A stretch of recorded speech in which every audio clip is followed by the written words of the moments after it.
And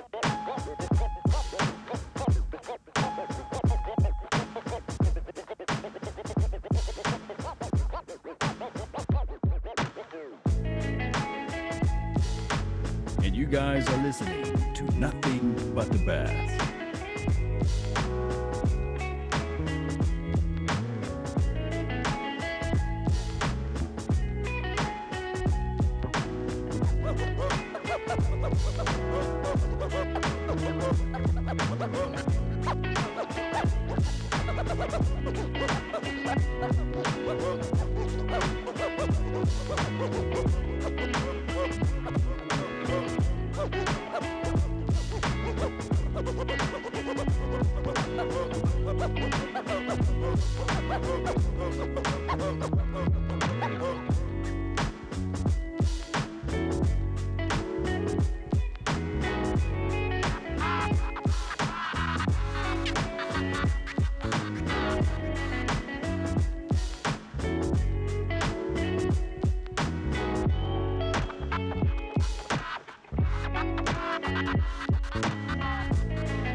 Get ready for an unforgettable experience. Are you ready?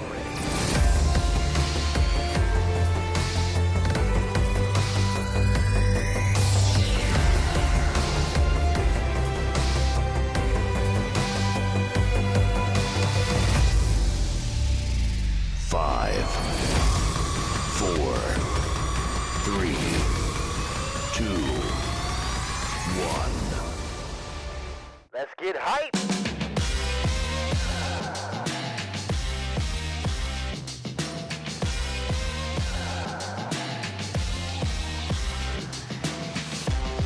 Welcome back to another episode of the Late Night Hype. We got some quarterback news to tackle today. We have signed a quarterback, y'all, but it's not the one you all hoped for. But that's okay, because it's still a pretty good signing. Let's go! Welcome, everybody, to the Late Night Hype. Y'all know how we do. Law Nation, the voice. Big Game James, the OG. Skywalker Still, the new Phil, the young one. Yeah. We in this thing. What's up, fellas? What's up? Oh my What's goodness. up, dog? It's You time are to get so hyped. damn good. Skywalker, you go so damn good with that beat. You're like, come on, let's go. I get myself We talk hyped, about man. a quarterback. And what about him? And we're not muted. Yo, boy, you bad. That boy Appreciate cold-blooded over there, boy. That boy, he I good. appreciate He that. good. He good. He good. Donation. Donation. That boy- thank you, man. Thank you, man. Donation. Shout out to Jay Reese, man, for being part of the membership squad. And Hey, Presley, too. already. Hey, let's do it, man. Y'all jumping in on this. Already, Let's man. get on the already. memberships. Let's get on the memberships on everybody. Let's get memberships on everybody today. Let's get donations popping. Let's talk some Cowboys football. Y'all just made me Get it feel going. like Randy Watson. I'm out. I'm gonna just open up and be out. That boy What's good. going on, though, y'all? How y'all doing, man? Shout out y'all member, y'all not your members. Shout out everybody in the chats here, man. They're rocking out. Joshua, VP, Akeem, of course, Boothang, right? I gotta call her Boothang because you call her Boothang. She ain't my Boothang. She your Boothang in the house. Like she's the official. Right. She's the James- official Boothang. James Black, Joe Kirk, KMT72. He rocking in all our feeds. T Smooth, Facebook's in the building. Shout out to Facebook. Facebook. Yes, sir. Anybody want to shout out on y'all side here? Oh, let me Man. give a few shout outs right quick. Eastside So Harold, wait. you know I love you, dog. You jump right in there in that feed, and I Right. love you for it. And then we got Ready Red. You know how you do T Smooth TV. Floyd Perrier, that's one of my subscribers. You know what I'm saying? Young Wilson, aloha. You know how we do Hawaii. Stephen Arthur, what's good with you? Will Richards, make sure you're taking care of yourself out there. Boo Thing, I don't got to say nothing else about her. Y'all know how we do. El Jaffe Ja. I just want to say your name. El Jaffe Ja.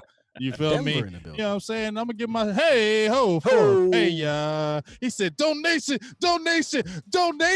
for anybody you don't like it out there. I'm gonna say it to you again. Donation. Oh, that's good. Because they got to understand and realize, man, that the donation help grow the nation so we can Indeed. get good sensation out here for the world to see. Shout out to Sheila Neal for holding it down. Natasha. Oh, and Sheila. Sheila. Oh, yeah. T-Mac 1906. Christopher, I see you over there. And, of course, Tavis, man, I see y'all, man. Y'all hit that share button, man. Y'all We in the share thick this thing. today, ain't we? Derek, Please, good with please. you. Like, Let's go. share, Let's go. subscribe if you haven't. If this is your first time here, get ready for a great experience. We have fun on this show, but we keep it funky at the same time.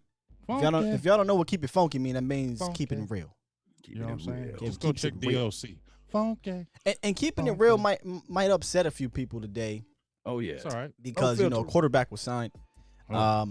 and Andy Dalton, right? Mm-hmm. And some people, I mean, I'm not the only one. Y'all going through this too, right? People are You know we really, going through it. really talking about. He gonna take that break that jump. He don't be careful. He don't be careful. He gonna break that jump. He gonna take him to the Super Bowl. He's going to take them all the way to the Super He Bowl. gonna take to the Super Bowl. Nation, we gonna talk about it, and we're gonna hear what you guys got to say. I'm gonna open up. We got a donation here. $19.99. What's good, Cowboys Nation from Vondale Jackson. Vondale. Off I the love top ya. rope. Did he jump off the top rope? No He problem, said 20 James. to get in. I'm in the VIP. Yes, indeed. Shout out to you, Jackson. But we're going to talk about it. We're going to open up the lines later, Mhm. listen to you guys, but we're going to get off what we got to say about it. So, yeah, let's start right there. Let's start with Andy Dalton to the Cowboys on a 1-year deal. And let me know how y'all feel about that, man. Do you want me to go first? Because I want to. Go ahead. It's your room, man. It's your room. Thank you. I appreciate you, Law. Thank you so very much. Only reason why I'm gonna say I want to go first because guess what? As soon as the Bengals were saying we're gonna release Andy Dalton, I made the post. I want him because we need a veteran. I'm not hating on you, Cooper Rush. I promise you, I am not hating on you. You went over to the Giants, and we'll talk about that later. But I'm not hating on you. But guess what? I need somebody. If that goes down, we in Super Bowl now. We in Super Bowl ready now. We Super Bowl ready, right? We got offense stacked. We got defense getting together trying to be stacked. We got a coach. We got a competent coach. We're not hating on the last coach, but we got a competent coach who's been there and done that. We got a great staff. We trying I to hate on him a little bit. Okay, I'll hate on him a little bit too. But guess what? We got a staff that we feel like we can take it to the top, right? We can take it to the limit. So guess what? I am feeling good because you don't have a Dak Prescott signed, and we don't like that. We feel like he is eventually going to get signed. But if you're going to have anybody that's going to make you feel at least good that can win games, I feel better about a guy named Andy Dalton than a Cooper Rush. And now you can have your kid, Ben DiNucci, who a lot of us like, just have him go sit on that practice squad and go chill over there and learn about some football. And then we have this guy who's a veteran. And you heard what Andy Dalton said. Hey, I just came over here. I want to be with a winning organization. I want to win now organization, a first-class organization. I want to help Dak as much as I can. I won games, and I just want to be the best that I can be. That's the type of dude you want right now. Oh, yeah. But you know good and well, he ain't just sitting there looking at it like, I'm going to sit on this bench. we know that. No. Iron sharpen iron, steel sharpen steel. And Andy Dalton was a great pickup. Remember, y'all can go all the way back to many a months ago when I said, hey, let's bring in a veteran. Let's bring in somebody that can push Dak Prescott, because we've seen so many times with this particular organization that they like to coddle. They like to baby. They like to sit there and say, here's the pacifier. Here's our star player. Let's not put this person under any type of painful situation. No. Political football do not win you games. Let me repeat, political football do not win you games. Political football do not win you games. So put that down 3 times. You see what I'm saying? So what I want to see with this particular situation is, yes, Dak Prescott back is against the wall with this situation. Business is business. His agency is pushing the needle of saying, hey, it's not about the money. It's more about the years. We want to be able to collect 4 years opposed to 5. I think that his agency is kind of in the way because everybody knows Dak Prescott, especially if you're from Louisiana, and especially if you got a chance to watch him out there in Mississippi State. Dak Prescott is the type of brother that will give you his shirt off his back. He's not greedy, but a lot of people like to put these things in Dak Prescott's, mind of sitting there saying that he's a greedy person. No, but Andy Dalton is looking at this as this is opportunity. And it's better to be prepared for an opportunity and not have one than to have an opportunity and not be prepared. So I think that Andy Dalton, he's looking at this. Hey, you saw what happened to Ryan Tannehill over there, right? Right. So I think that he's looking at the same situation. I can make some money in my backyard with my wife, with my kid. I went to TCU. Shout out to all of the TCUs. Put down in the comment box if you from TCU. You already know how this thing gonna go. Big game, Jay. Right. And Scott Walker still with the new field. Yes, sir.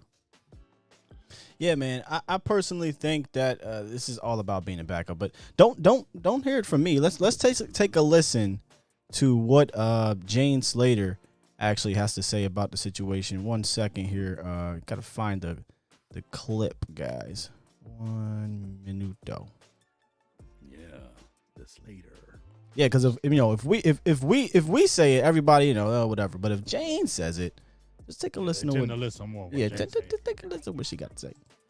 Controversy of bed because anytime it applies to the quarterback or the Dallas Cowboys, of course, that is headline making. But I've talked to a number of sources both close to Andy Dalton as well as the Cowboys, and they tell me this is absolutely a situation where Andy Dalton is coming in here not only with the understanding that he is the backup, but that he is. Now, with that being said, to your point, Andrew, in talking to some of my Cowboys sources yesterday, they have not had any meaningful conversations with Todd France and his team since they placed that exclusive franchise tag on him. So that means while they wouldn't confirm it to us, they also didn't say that Dak Prescott was in those virtual OTAs. So guess who is in those virtual OTAs right now? Andy Dalton.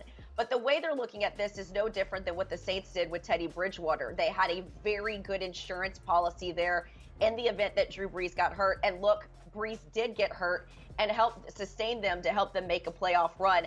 The Cowboys are just putting more attention to this position. Mike McCarthy told us ahead of the draft, we need to bolster this position, not only for trade value, but just having guys in the room. And so now they've got a guy like Andy Dalton, who is a bona fide starter, but they also have a guy like Ben DiNucci, who they went and got in the 7th round. So this is good not only for the Cowboys, but I also think for Dak Prescott, because what you're getting here, in my opinion, is someone who's just a little bit more credible than even Mark Sanchez was. And I thought that, and a lot of people thought, by the way, here in Dallas, that having a guy like Mark Sanchez in the room with Dak Prescott, now granted he was a rookie back then, it just helped having a veteran look at the film along with Dak Prescott, show him things that he saw as a starter. It made Dak better.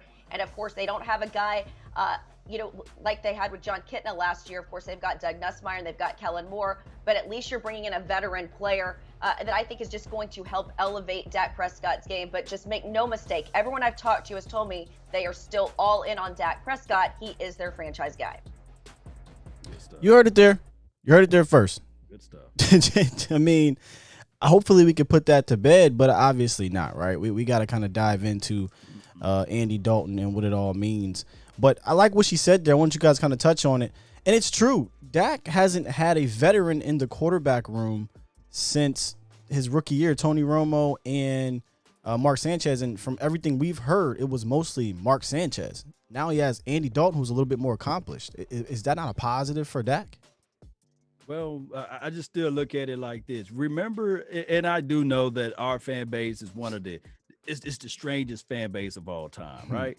I mean, people was it Wash that they was wanting opposed to for Troy Aikman? Remember that big game, James? I sure do. Yeah. So, and it goes all the way back to, even when Tony Romo, they saw a few games from Kyle Orton, for crying out loud. People like, hey, what about Kyle Orton? Remember right. John Kitna? Hey, what about John Kitna? And then fast forwarding to a little bit further last year in some games, or I guess previously the year before that, Cooper Rush. Hey, he throw the best balls out here as it relates to practice and these sort of things, but he disappeared, in real games. And it's just how it goes. I don't think that we have the type of, fan base like the Saints. Saints looked at it like, okay, yes, that's Drew Brees, Teddy Bridgewater. We know what he can do. Although Teddy Bridgewater in those collective 5 games probably outperformed Drew Brees' performance. And I know I'm going to get a hate mail for that, but neither here nor there. People knew that was Drew Brees' job. But I just can't see if a Andy Dalton come into this situation and he goes on a 4-0 spree or a 5-0 spree, whatever it may be, that Dak Prescott will get his job back. Well, my opinion, first let me give a shout out to my guy Landon Ishmael with the $10 holla. What up, big dogs? And if he may be okay, let's give him a chance to see. The worst thing can happen is he could be busting a loss or cash flowing from it. Mm-hmm. This is what I'm gonna say about bouncing off you, Law. Yeah. Listen, I'm gonna just keep it real. I used to really just dog Andy Dalton, not disrespecting him. When he came out of TCU and they drafted him in the 2nd round, I live out here in Ohio, so I see it. I never at no point in time ever thought that the Andy Dalton was ever going to take the Cincinnati Bengals to the promised land. Okay, I'm just keeping it real. No time. He was a good quarterback, but he was never going to be a dude he was never spectacular. He didn't have a big arm. If you watched him at Cincinnati, AJ Green used to get frustrated with him all the time because he used to underthrow deep balls all the time. Yes, he had some good years, but guess what? He had 5 winning seasons, but he had 4 losing seasons. You know what I'm saying? So he's an average quarterback. So at the end of the day, I don't know why anybody's even in their head. Anybody who says Andy Dalton could just go ahead and take us and Dak Prescott, this is a threat. Don't talk to me about no football. Don't talk to me about nothing. I don't even want to listen to you. You talking that crazy stuff, talking about that Andy Dalton. Andy Dalton is the backup, just like Skywalker still said. That's what he brought in for. Okay, they are covering their tracks. They want to feel more comfortable with an Andy Dalton than a Cooper Rush. Okay, and they like Ben DiNucci, so they say we're going to let the young buck go over there and get his work on that practice squad. We're going to get a solid veteran. So if something ever does happen during the course of the year, we're not going to miss a beat, and we don't feel comfortable with the Cooper Rush. That's why when an Andy Dalton, as soon as he was released, we went after him. And that's good and smart coaching. And that's another step of changing of the guard, like I said before, because we haven't seen that before. Because if it was Jason Garrett, he would have kept Cooper Rush. If it was Jason Garrett, he would have kept Jason Witten. If it was Jason Garrett, he would have kept Jeff Heath. So we've seen the change in the guard, and I feel refreshed. But remember, Andy Dalton is the backup. Woo! Good profound statement right there. I have nothing to say against that. I have no rebuttal. I got some stuff because here's the thing. Let me get back up here. Ride on the Skywalker. Here's the thing. Go ahead. I've gotten not into it, but I've been debating with people over the last few days about this Andy Dalton thing on social media, what have you, because we're present on social media. I came out. I did a live when the news broke. By the way, am I too loud? Y'all let me know if I'm too loud. No, you good, Skywalker. Okay. So, I came out, did a live when Andy Dalton signing happened, and it seemed to be a level-headed responses. You had some people that were saying some crazy things. But as the news kind of, started to, fester amongst everyone, we start hearing the crazy people talk. And I don't mean to call them crazy, right? But their opinions. Their opinion is that Andy Dalton has never had this kind of team. Right, Andy Dalton didn't have good teams in Cincinnati. Listen, guys, that is false. I had a guy tell me that Andy Dalton carried the Cincinnati Bengals to the playoffs. Andy Dalton by himself, and I just want to throw some things out there. Andy Dalton had A.J. Green, okay, Mohamed Sanu, Marvin Jones for majority of his first 4 years, because everyone's comparing the first 4 years of Andy Dalton and Dak Prescott and saying they are the same. Well, let me tell you a few things Andy Dalton had consistently that Dak Prescott did not have consistently. A.J. Green played in 60 of his first 64 games, so I don't want to hear he was hurt. He wasn't. Marvin Jones had a breakout year under Andy Dalton, and now we see Marvin Jones is one of the better wide receivers in the league. Not saying he's the best. He's just one of the better ones. Mohamed Sanu, a respectable number 2, number 3 wide receiver. He had Jermaine Gresham at his prime, and he had Tyler Eifert, who had 13 touchdowns in the one healthy season that he had. And then people tell me, oh, well, he didn't have any run game.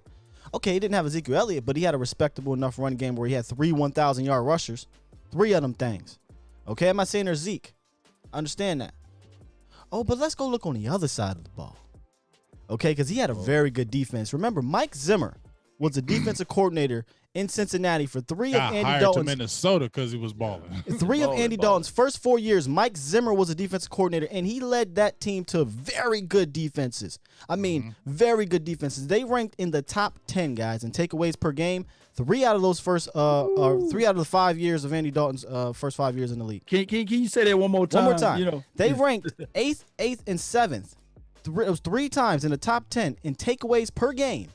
3 of the first 5 years of Andy Dalton's career. Dallas, the first 4 years for let me read this for you. The first 4 years for Dallas, for Dak, 22nd, 15th, 21st, and 25th. Facts. Oh, one more for you. People say that he had a terrible offensive line. Really? Because he ranked in the top 10 in adjusted sack rate 3 of his first 4 years. That means they're taking away all the thrown balls. They're not tallying the total sacks. The adjusted sack rate takes into effect everything. The opponent, how many times the team passes the ball, and throwaways. He ranked in the top 10 3 of his first 4 years. Dak Prescott, his first 4 years, 13th, 15th, 28th, and 2nd. So don't tell me Andy Dalton didn't have good enough teams. You don't have sucky teams and go to the playoffs 4 years in a row and go 0-4. 1 touchdown, 6 interceptions in the playoffs. Andy Dalton is not the answer. He's the backup. Exactly. Can you repeat Drop that bomb again? Is that a clue bomb? Yeah, Drop that clue bomb. Excuse me? Drop your clue bomb on that one. Yeah, I did. I just You want to can get that drop it out again. there. I want to hear it. I just want to get that out There there. it is. I want to hear it again. You know. Hey, can I say one last thing off that Skywalker? Sure. I was just looking up his stats. Let's not act like Andy Dalton was like the greatest thing since sliced bread. Rookie year, 20 touchdowns, 13 interceptions, 27 touchdowns, 16 picks, 33 touchdowns, 20 picks. Next year, 19 touchdowns, 17 picks. So do you understand the theme? He throws a lot of interceptions. So let's not understand that. Well, let's not understand that when we saw Andy Dalton, when we weren't even talking about him right now, we were always dogging and clapping Andy Dalton because you was a choker and always throwing interceptions and choking in them games. So let's not talk about Andy Dalton like he's a savior. Andy Dalton is a capable backup in the Dallas Cowboys stable, and that's what he's going to be. That's what it is. So anybody else that's talking about that, like I said, you don't know hell about football, and don't talk to me about it. Yeah, but here's the only thing. If Dak Prescott don't sign, and I think that he will, I think that Jerry Wayne got something up his sleeve. You know how Jerry, he like to market this thing out. And I think that Dak Prescott might get signed July the 4th or something like that. Yeah, because they play dumb games. Yeah, they play this, deadline make deals type but of you're going to situation. still sign him for the same money. Yeah, you're going to sign them. Yeah. So it is what it is, but you know how reactionary this fan base is.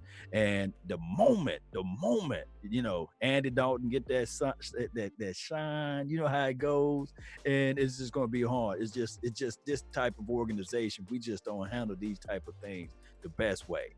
This is how I feel. And you guys feel the same way? Y'all think they're going to handle this situation good? Well, Dak, he'll be signed. He will be signed, but I just think that how they handling this whole situation. Oh, no. I don't think they ever handle these big contracts very well. I think they handle them poorly. Yeah, they negotiate. Marcus Lawrence, yeah, Ezekiel Elliott situation, and they negotiate through the media. Right, negotiate through the media. You can throw in DeMarcus Ware, although they let him go, but you can handle that situation. You know how they handled that. Yeah, that was bad too. Yeah, that was bad, horrible. That's what I'm saying. Here's the thing: you have Ezekiel Elliott, you have a DeMarcus Lawrence. Here's the thing: you knew you were going to pay. Come on, don't act like you didn't know you were going to pay them. Don't act like you didn't know you were going to pay them, Jerry and Steven. So you play this little funny foo-foo game. You end up paying them that money that you said you weren't going to pay them. You end up delaying the surgery with DeMarcus Lawrence. He comes in. He doesn't hit the ground running. He struggles all year, doesn't have the productive year, has 5 sacks, even though DeMarcus Lawrence is still a monster. But he doesn't have the year that you probably think he probably could have had if he probably had the surgery early, right? And then you don't think he has those complications because he didn't have no training camp. We were at training camp. No training camp. You come in, hit the first game of the year with nothing. You don't just come in and dominate. That just doesn't happen. You get what I'm saying? And then you have the Ezekiel Elliott situation where you delayed and delayed. You knew you were going to sign this dude. You weren't gonna not sign him. You knew you were going to sign Ezekiel Elliott. So why play the game? And then you let him play in Cabo. You don't let him get in shape. Wow. And then you're over there training in Cabo. That's not football shape. That's not football training. So you got to take 3, 4, 5, 6, 7 games to get in shape. And then you got the win now, the pressure. Just derailed the whole damn season. You know you're going to – if you keep telling this man that he is your franchise, I said it before in plenty of shows. Tony Romo played how many seasons? He played like 16 games, and he got an extension. Yeah. He played 16 games and got an extension. We know what this is. This is Stephen Jones taking the reins from Jerry. Jerry was running stuff back then. Jerry was running stuff back then, and they would. And if this was Jerry still running stuff now with the contracts, he'd have been signed. Yeah, he would have been signed. Jerry don't care about none of that. Stephen is the one. He's come out and said it almost every year. He is tight with that with the salary cap. He's tight with the monies. Even his own guys. He said we're going to pay our own guys, but y'all tight with it. You know, y'all, you got to pull teeth to get the contract. Eventually, it happens. Shout out to my guy, Colin, in the building. What's up, Colin? I ain't seen you in a minute, man. He said, I'm sorry, y'all, but Andy Dalton ain't going to do nothing for Dallas. They need someone better. I feel like it's a waste of money. Well, Colin, let me tell you, it's not a waste of money because this is a rush. Yeah, it's not a waste of money. Andy Dalton, I'll take you get an experienced backup quarterback who's played over 100 games, I believe, right? I believe so, over 100 games. If I got that number right, let me see. Yep, 133 games. Granted, not good in the playoffs. He's been to the playoffs. He's thrown for a ton of touchdowns. I'm not saying this guy is a great quarterback or even that good of a quarterback, but he's an experienced quarterback, a guy you can count on if you need to play 1 or 2 games if Dak gets hurt. For instance, y'all, had we had an Andy Dalton backup going into Philly where your quarterback banged his shoulder up, tore something in that thing, didn't throw all week to anyone. I feel we win that game with Andy Dalton. Throw all week to anyone, and then had to go on the road for the division against a hungry, desperate team with a respectable front seven. Don't you think they probably would have said, you know what, we got Dalton, sit this one out, Dak. You can't throw. You literally couldn't throw. We got to shoot your arm up so you can't feel nothing. And let Andy Dalton, the healthy quarterback, play this one game Garrett is gone. and then take a rest. So, if we'd have had that guy, in my opinion, I think we probably win that game. You know what? I'm gonna keep it real. I wish we would have won that game, but I'm glad we lost it because Garrett, you're gone. I'm just so glad you're gone. You're gone. We cut Cooper Rush. Who'd you grab? Cooper Rush. That's just you, Garrett. You, Garrett. Like you is Jason Garrett, bruh. Like I am so glad that you is gone, dude. Like I finally can sit back and say, as I said before, and I'm gonna just say it again. If you got a Dak Prescott who did what he did under Jason Garrett, who was so average as a coach, look what Dak Prescott did. I'm feeling so good that a Mike McCarthy who's been there and done that, and he puts his hands on you and molds you like clay to even be better. What? Go listen to Are you serious? I'm serious. Quarterback whisperer. How can you not be excited about that, fans? You a hater if you don't. Go listen to Rich Gannon, Matt Hasselbeck, the early Aaron Rodgers, not the veteran, D-head Aaron Rodgers. Go listen to these guys talk about Mike McCarthy. These guys, Matt Hasselbeck and Rich Gannon, credit Mike McCarthy for their resurgence. Credit Mike McCarthy for their ascending into good quarterback territory. I'm not saying they were great, but one was a Pro Bowler and an MVP, and the other one went to the Super Bowl and went to the playoffs a ton. And they credit Mike McCarthy for that. And before you go and say, give Andy Dalton a chance with Mike McCarthy. No, give Dak Prescott a chance with Mike McCarthy. Right. You know what I'm saying? Like, that's all I'm saying, man. Like, it's so many people. It's so many people that discredit Mike McCarthy. And I would listen to your show when you was live, Sky, when you was talking about the fact that could it be the opposite way around where Aaron Rodgers, people thought that Aaron Rodgers was this guy that can walk on water, first coming out of college, what have you, and he had his warts. Everybody thought that Mike McCarthy was not the guy that improved Aaron Rodgers. No. Look at the resume. And also, outside of Tony Romo, one can argue that Coach Redball, he had nothing to do with Tony Romo. It had to do with everything. Oh, God, nothing. But outside of Tony Romo, who has Jason Garrett elevated, and who come from Jason Garrett's tree, or what type of situation where we can go back and give me just 5 good games, give me 5 good games that Jason Garrett won on a dominant level. He only got one. Hold on. I'm gonna only give Garrett one game. Challenge. He's only got one. Test your mind. Garrett's got one game. Seattle, 2014. Shit, and you can thank Tony Romo for that miracle 30-20. That was sweet feet. That was sweet feet. That was Terrence Williams. Terrence Williams. He saved it. Because if it wasn't him. No, think about it. Think about what you said, though, Law. Think about what you said, though, Law. You said, about developing quarterbacks. Some people will try to tell you he developed Dak. Here's where I disagree. Seriously, think about it. Right. Remember when everybody was saying Dak Prescott needs a real quarterbacks coach? We go out and get John Kitna, and he has one of the greatest seasons of his career. Yeah. Before that, everybody was coming at Dak about not being coached up right or not progressing, even though he was very subtly he was progressing. But we go and get a really dang good quarterbacks coach, and he takes that next level. Now we go get one of the best quarterback guys in the league in the last 20 years.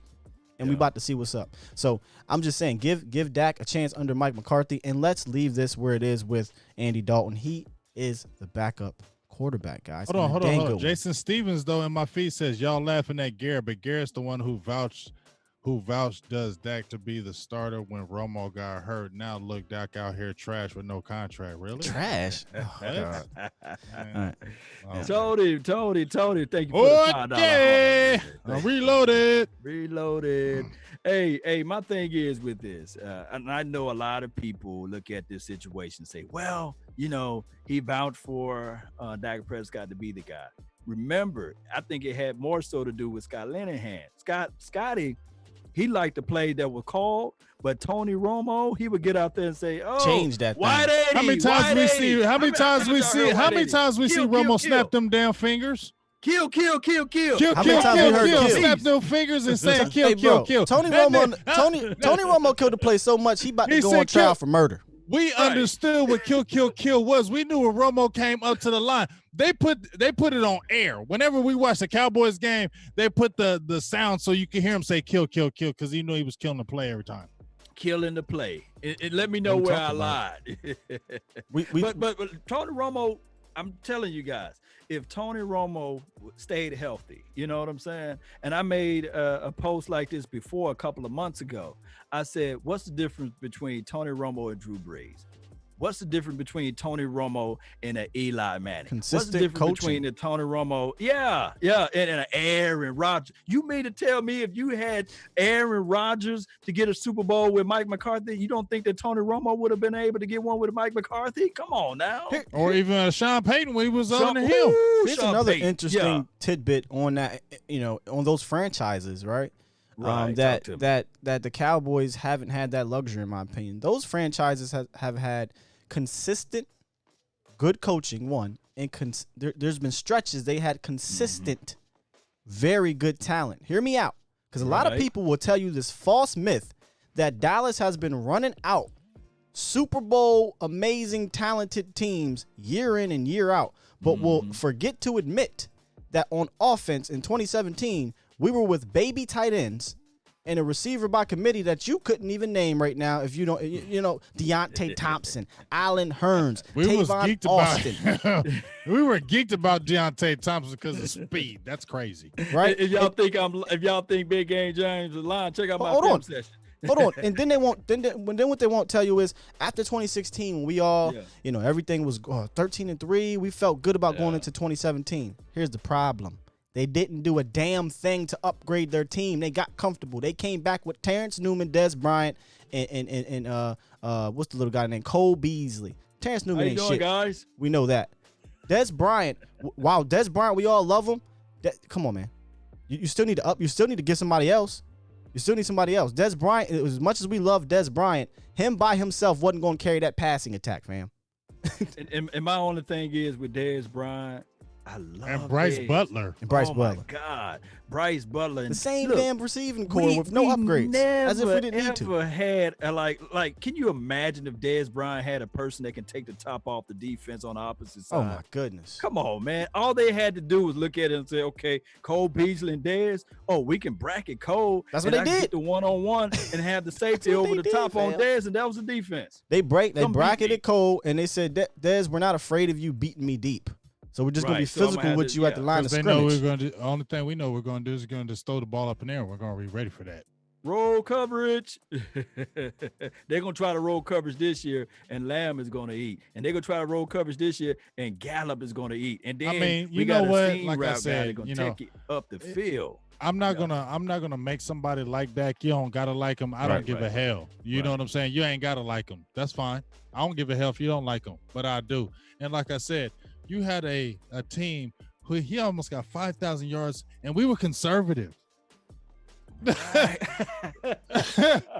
We was conservative. That's not true. My goodness. Jason said, why people noticing that every receiver since Romo left literally dropped in production? That's false. Cole Beasley had a career year under Dak Prescott.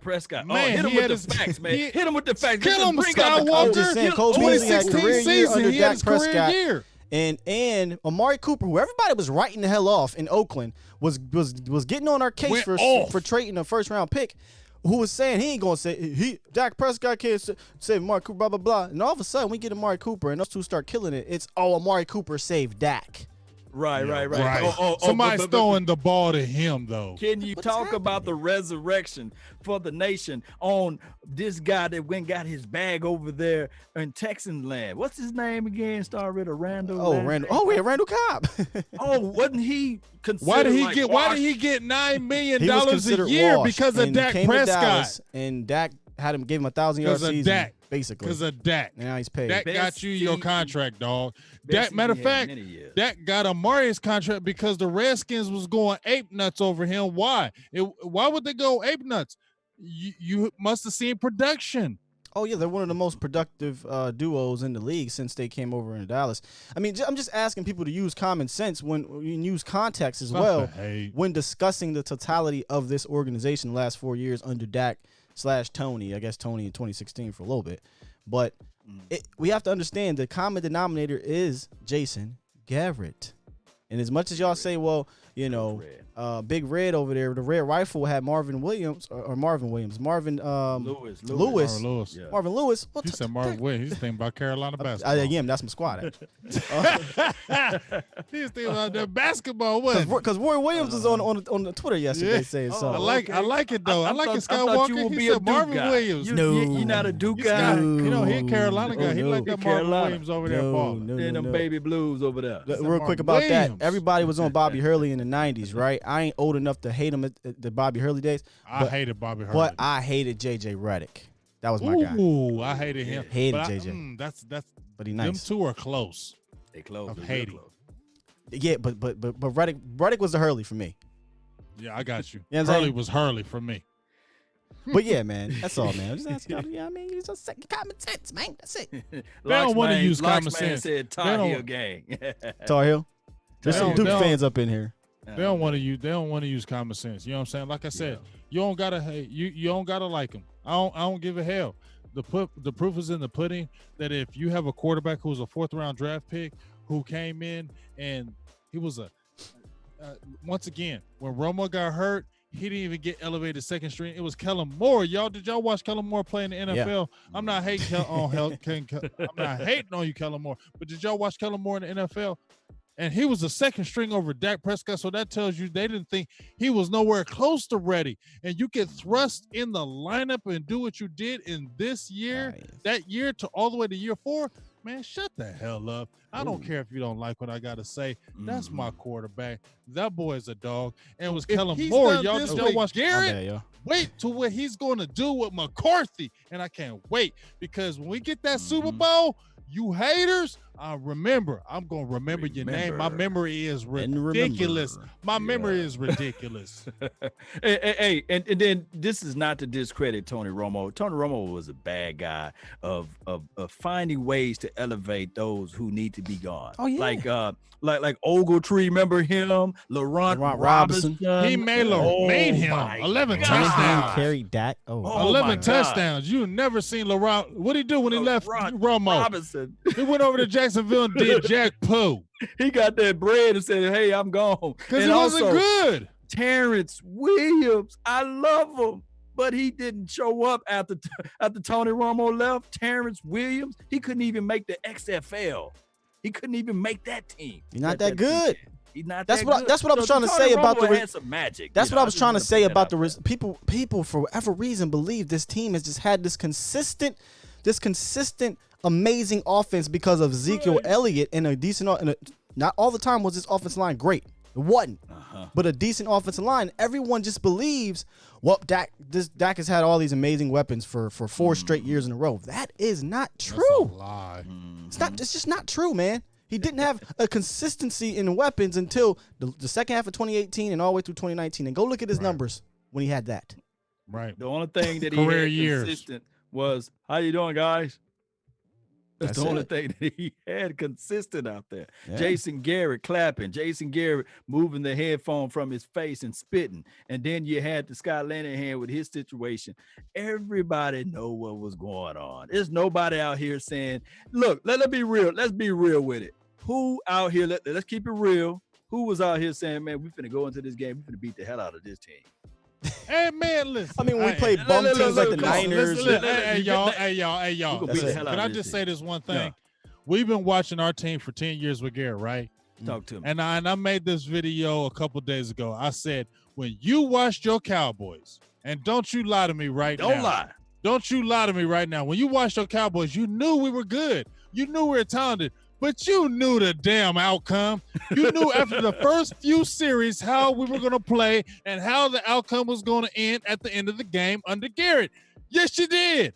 We all did. That's why Stephen A. would say, y'all, accident waiting to happen, because under Garrett, it was. Y'all knew it. We all knew it. And it wasn't like I'm trying to disrespect him, but we knew when it came under when we really needed it, we knew what was going to happen. We knew it. Real people know. You know what I'm saying? Real people, you knew in your heart. You was hoping. You was praying, but you knew. Mm-hmm. You flat out You ain't knew. lying. Yo, I mean, you just knew it, you know. Call line is open, y'all. 717-745-8898. Call in what your takes about the Andy Dalton, about the Dak contract stuff going on. How y'all feeling about that, man? 60 minutes. I think eventually I'm gets getting 60 annoyed second with phone it. call. I'm getting annoyed with Yeah, the 60 Skywalker. seconds. I'm tired The of Dak it. contract? Get our quarterback.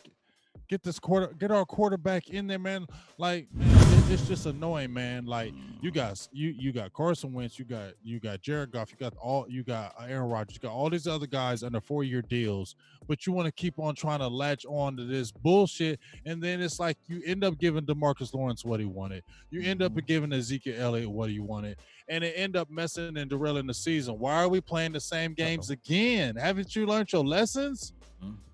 Yes, indeed, man. James, you Let speaking me too pull much up this, facts over here, man. Speaking too many facts into this thing, man. You know pull how up the it call goes. line for y'all. We had somebody try. Hold 1 second. Call line for your mind, 717-745-8898. Man, you said got a that. lot of sevens. You make me want to call. Call my own phone. I was thinking that myself. 88. Yes, indeed. So can we play a numbers game? Who wears number 71? Ooh, On his number. To the chat right quick. 71. Yeah, who wears 71 on this team? Who wears that the rookie? 17? I'm just naming out the number that we got on the phone line. Oh yeah, while we got a little spell right here. Y'all put down Hurd where and Carter. Yes, indeed. Y'all Collins, this is what I'm talking about. Y'all put down where y'all from. Yeah. Oh, the Yeah. location for the nation. Yes, for I the love nations. it. We the only people that can do this. Man. You know, Washington team, the Eagles cry, Collins is the 71. Eagles Leo, cry. They damn, can't do this. That's They crazy. can't I didn't do know it. Leo was 71. That's weird. Yeah, 71 is Leo. We got There it one. is. Here you go. Hawaii in the house.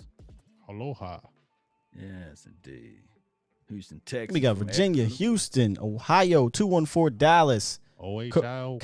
Corona, California, Yeah, for real. Greenville, day. Tennessee, Rochester, New York, 614, Nevada in the building. Oh, where'd that go? That was fast. Rio Grande, South Well, Texas, Rio North Grande. Carolina, Marshall, North Texas, Carolina. Maryland, Philly. What up, Will? out to you, Cali, Jessica. Grants. Is that Grants and Lane? Am I saying that right? Texas, Tulsa, Oklahoma, D-Town, Get 210, Saginaw, Michigan, Alabama, East Saginaw. Oakland. Y'all all in the building, man. down. Yes, indeed. We do got a caller on the line. Oaktown. Let me make sure I actually get y'all Downtown, up get there. down. Caller, are you there? State your name. Where you from? Walker the lunatic from South Texas. Hey, what up, lunatic? What's going on, man? Hey, shout out to Oak Cliff, baby. Hey, once again, great intro, great content, Appreciate you. and just Cowboys Nation. Remember, Dalton is our backup. We saw what happened with Breeze. He hit his goddamn thumb on a helmet on a pass. Was out a couple of games. Teddy Bridgewater kept him in it. Mahomes, goddamn, what was it? His kneecap His on knee, a yeah. quarterback sneak? When the hell have you seen that? Right. But what's the name? Matt Moore kept him in there. Mm-hmm. Yeah, They shout got out the to number Matt 2 Moore. seed. Why? Miami took care of New England. Yeah, But it was Moore that kept them in there. We need that insurance policy. We all knew Dak goes down, our season is down the toilet because Cooper Rush wasn't gonna do jack for us. absolutely. We have Real talk. Andy Dalton. This coaching staff again has proven we ain't leaving anything up to luck. We have the talent. We have the experience, and if we need to, we've lucked out the last 4 games. Hasn't missed a game. But yet we saw last year with that shoulder, a week of practice. We are that close away from you never know. This year could be you never know. We might need to lean on Dalton for a little bit and get our franchise QB back in there to make a postseason run. Absolutely we right. see it. Again, we see the moves. We can compare it to the last decade of mediocrity. We see what they're doing. We feel the momentum. We know, hey, we can't leave anything up to chance. Leave no So stone the signing unturned, is as great. they say. Yeah. Exactly. Because again, 25 years of frustration. I don't want to wait another year. And it Neither seems does like Jerry. neither, He knows. and it seems like neither does Mike McCarthy. He know he don't have Jerry that Jones same don't want to latitude deal and with it no more. latitude. Yeah. He old. Yeah, because remember this. Everybody's saying you only won 1 with Aaron Rodgers. It's the same thing as New England. New England is going to find out, was it Brady or is it Belichick? Mike McCarthy, if he wins one, when he wins one with us, he can say, it wasn't Rodgers. I carried his egotistical behind. Hey, the lunatic. And you know what else I'll be able to That's say? my guy right there. I was the only coach in history to take 2 storied franchise to 2 Super Bowls victories. Wow. Exactly. This caller right Exactly. here is on fire. Cowboys Nation, we're frustrated, but we see it happening. Get on board because the train is leaving. Whatever games we're going to have, like I said, there are no asterisks in football. That's only in baseball. You win, you're the champion. That's it. Yeah. Period, man. Appreciate you, lunatic. Get excited. Appreciate you. Great Great call, content fella. again. That's why I tell you, your trajectory's going up. I'm just missing Big Game James there and become a member. Lord, Hey, you know it. my stuff is up, big dog. Go over there. Hey, go to Silver and Blue Nation. Hit that damn join button, dog. I'll welcome you. Blue thing will get you right. Get your ass on over there.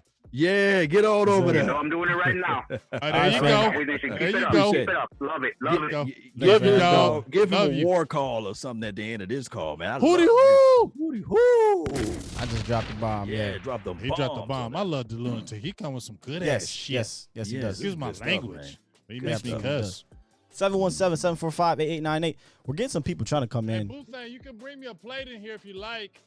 Look at that. Boo Hey, we thing, got bring it over here too. Boo thing, it's okay. Yeah, let me get I one can too, eat Boo back thing. here One night, she don't let me eat back here. in We the got office. Saginaw, Michigan on the phone. State your name, man. What's up? Hey, this is Edwin, dog. What's going Saginaw, on? Michigan. What's happening? Yeah. Just calling in about this Andy Dalton thing. How you I'm feeling? feeling y'all like y'all said. I used to do the same thing about, oh, man, he a buster. He this, he that. But he been there for a hot minute. I look at him like this. He just a Cooper Rush 1.0. That 2.0. Can we get a 2.0? Yeah, we gotta get a 2.0. Come on, give him a 2.0, dog. Okay. 1.75. 1.75. We can do that. 1.75. Can I get one in the quota? 1.75. 1.75 on the scales. 1.75 on the scales. 1.75. So, Yeah. he 1.75 on the gets that little upgrade. Yeah. But all these busters, all these knuckleheads, all these haters that call they supposedly Cowboy fans, they fake. They bandwagon jumpers. $3 That's all bills. they are. Because, see, a real Cowboy fan don't stand with their quarterback. A real Cowboy fan don't stand with their team. I've been a Cowboy fan since I was 4 years old. I ain't going to leave them. I ain't going nowhere. But I did tell my boy, if Dak walk, wherever Dak go, that's going to be my second squad. But I'm still going to be a Cowboy fan. But I got to hang with Dak. Your young brother got it going on. I think he do, man. I think he do, man. He's an awesome brother. He's from good stock. You know what's crazy? But I'm gonna tell you what I'm gonna let you get to it, but I'll tell you what I tell a lot of people when I tweet to them or when I holler at them. I let them know Dak Prescott is destined to be one of the best in the NFL and Dallas Cowboy history by God. He's touched by God to do what he's gonna God's do. quarterback. So no matter what man say, Dak gonna get his. God's plan. Jerry don't got to come up off that money. Hey man, I hear you, brother. I feel you. I fam. love the positivity right there. Yeah. I love Yeah. the positive. Appreciate you. Speak it into existence. That's the only way I know how to be with him, bro. I hear you. But I love y'all for y'all shows. I holler get at all y'all. Even hang out with Mark. Shout out to Mark. You know, I even Shout hang out with to the Mark OG. sometimes. The Even OG. E2 Blue, I get with him too. Triple OG. You know, but hey, I Sir. love y'all shows, man, because y'all keep it real. Y'all keep it live. Y'all keep it where we can kick it with y'all. Yeah, and I man. like Yeah. that. Hey, we love it. That's what I love about y'all shows. Man, that's much You love. know, We my wife appreciate that. sometimes, what is you doing? So we listening to the late night hype, Said baby. listen to the late night hype, Yeah. baby. You better Oh, come when on she, now. When she see, you know what? Out of everybody I listen to, when she see y'all, she already know. She know what it is. She already I like know. that. So She know we late already night hype. She late, walk up, late night she gotta hype. go the other way. When you see Hey, the appreciate wifey, you calling in, fam. yeah, you just tell her you Yeah, on the bro. show. Hey, love Yeah. y'all, bro. Y'all keep it real, keep it up, keep doing what y'all do. Indeed. Hey, and like Law Nation always say, do the best you can do and be everything you can be. Hey. Yes, indeed. My man. Take these things together, man. My I man. love Really y'all, appreciate bro. You too, man. Appreciate you. Love you Appreciate you, too, bro. man. Yeah, yeah. See, that's love right there. He said he didn't say he like us. He said he, He love said, I us. love us. He said it Yes. about, I counted, he said it like 6 times. Boy, loving you is easy. Loving girl. you is another thing. Oh, Beautiful. Whoa, guys. Lord, appreciate the dome. What? The Never again. Hey, that's going platinum, fam. That's going platinum. Loving you. Oh no. Y'all about to have people exit up out this thing with that singing.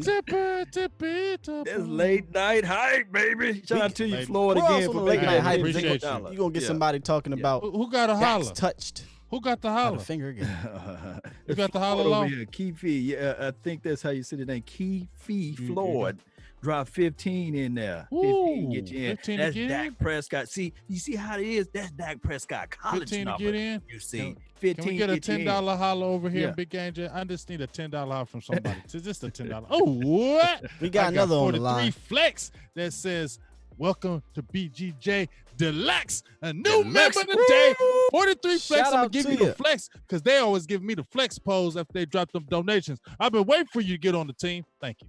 Yeah. Shout out to the new members and all the donations tonight. Appreciate you. We got a caller on the line. State your name, where you're from, caller. Stated. Yeah, y'all. What's up, Scott Walker, man? First time caller. What's up, Law? This is Jake the Great, man. Welcome Big to the Game show. Man. Great. Jake the Great. I like it. Yeah, man. Representing Palm Beach County, Florida, but right now I'm in Jackson, Mississippi, man, trying to keep America moving. You feel me? Okay. My Black 18, town. You and your friend. Oh, we appreciate you, man. I mean, it means you out there moving the country for us. Front line. Shout out to Yeah, Hines try County, to do a baby. little something. Yeah. Yep. What's on your mind, though, brother? What's on my mind? I'm mad, man, at these Cowboy haters, but I really want to check them. I ain't gonna let them off easy, man. I was going back and listening to vibes and hearing them wrestle with these Cowboy haters. They saying Dak can't win no playoff games, but he's 1-2, right? Yep. And these 2 losses, how could you blame Dak? You, The first you loss can't. he had against Green Bay, he was down 28-3, came roaring back. Who let us down? The defense. All they had to do was stop Aaron Rodgers. The man done came back on Aaron Rodgers. Defense let us down. Second playoff game against Seattle. Everybody says Seahawks are going to win. Dak Prescott on 3rd down and 17. They called a quarterback draw. This man was flipping in the air, smiling, got up, had the whole stadium rocking. He's a That gamer. right there, that's a warning. We was heading there. That second playoff loss, Dak played out of his mind. The defense let us down again against the Rams. So I'm just Reach, wondering bro. when someone says, "Oh, Dak is trash," but show me the Carfax to what you're saying.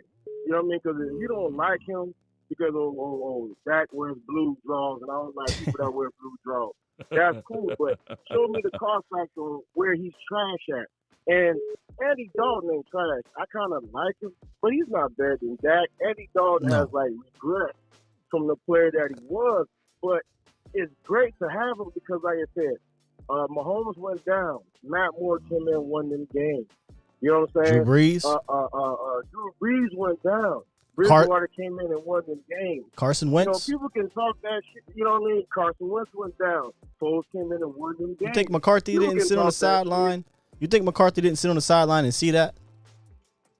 People need to look at McCarthy's drafts. He drafted a lot of quarterbacks. Right. Sorry, I'm coming with a lot of anger and frustration. That's all right. That's why we're here, man. Get it off your chest. Get off your chest. Y'all dumb because this ain't Jason Garrett. You know what I'm saying? And these moves are almost scary. You see these moves that Mike McCarthy is making. These are little strategic, analytic shit. You feel me? Scratch off the back of running back. Now, on paper right now, that team is looking pretty scary. And that's not the same concept as Jason Garrett or Ron Marinelli. This is a whole new staff. So all that other energy about 8-8, that shit don't matter. That's a whole new generation. They couldn't wait for him to go 8-8. One last thing. All y'all Tony Romo did, bro. I was the biggest Tony Romo supporter. Before y'all bash Dak and talk about Tony Romo had plenty of chances to win that NFC East and go into the playoffs, and he lost. That's the only quarterback I know that will come back down for 40 points and throw a damn interception at the last minute of the game. Tony Romo was a great quarterback for 3.5 quarters, but that last 2 minutes, you just don't know. I gotta check you there, man. You know what I mean? I get Romo was a beast, the man. stigma, but Romo came through in the fourth a lot of the times. We didn't have think about it though, big dog, and I feel what you're saying. I feel what you're saying about Romo. Hold up. I feel what you're saying about Romo. But if we didn't have Romo all them years, Dallas wouldn't won nothing. Listen, I'm not bashing Romo. I'm bashing the people that try to bash Dak and say, "Oh, Romo was this, Romo was that." I get what you're saying. I feel you. I feel you. I see what you're saying. I feel you. If you're gonna say Romo makes your heart warm, no, he doesn't. That's bro. Romo was 10 years of heartbreak because so many times he's lost. I got you, man. We got you. We got you, man. That's it. That's you know what I'm saying. Just at least let Dak. You know what I'm saying. Dak is miles ahead of Romo. He might not have the arm strength, but what he has is that leadership quality, and men will follow him, man. We got you. That's all you need. Jake, you don't need to the be great. And I appreciate your energy, Jake. I appreciate your energy. I appreciate you venting, brother. Good call, man. Good energetic call, man. Thank you for calling all in. day, every day. Still give him the knowledge bomb, though. You know, give him the knowledge bomb. You know, good call. Give him one. Napalm bomb? Yeah, napalm bomb? Napalm. We're going to call it the name, the napalm bomb. A napalm bomb. Hey, listen. But Skywalker, you got to limit these calls, dog. Listen.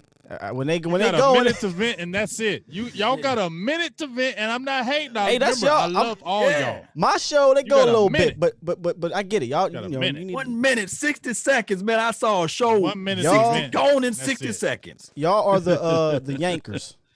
Yeah, I'm yanking after 60. You know when he do that dance on the what's that show? The Apollo. That's what I said. Apollo, when he be doing that dance, that's what I'm saying. I got that cane. We're going to have to put the GIF emoji up there. We got one more on the line. 60 seconds come up there. 60 People seconds. trying to get in here. What's up, man? What's on your mind? Make it quick. Yeah, it's Brandon Newkirk. What's up, fellas? That's my dog. What's up? Shout out to you for the donation earlier, man. Brother? Newkirk in the house. What's good? Yes, sir. Man, the haters are not seeing the bigger picture. Like, y'all want Cooper Rush throwing the ball to your dynamic trio in practice every day? We'd rather have an Andy Dalton. Like, Jason Garrett, Rod Marinelli, they lived off nostalgia when it was coaching. Jason Garrett really thought he could use the 90s formula to win in this era. Mike McCarthy changing with the times, but we got to put it in fact, Mike McCarthy had a bum GM up there. So he know how to win in spite of a GM never drafting a wide receiver in the first round for years. And I feel like, just like Big Game said, everything is strategic, dog. Like, they doubling up at every position. They ain't trying to have no holes. They're not trying to just depend on the stars at certain positions. But I'm out, dog. Y'all keep it 100.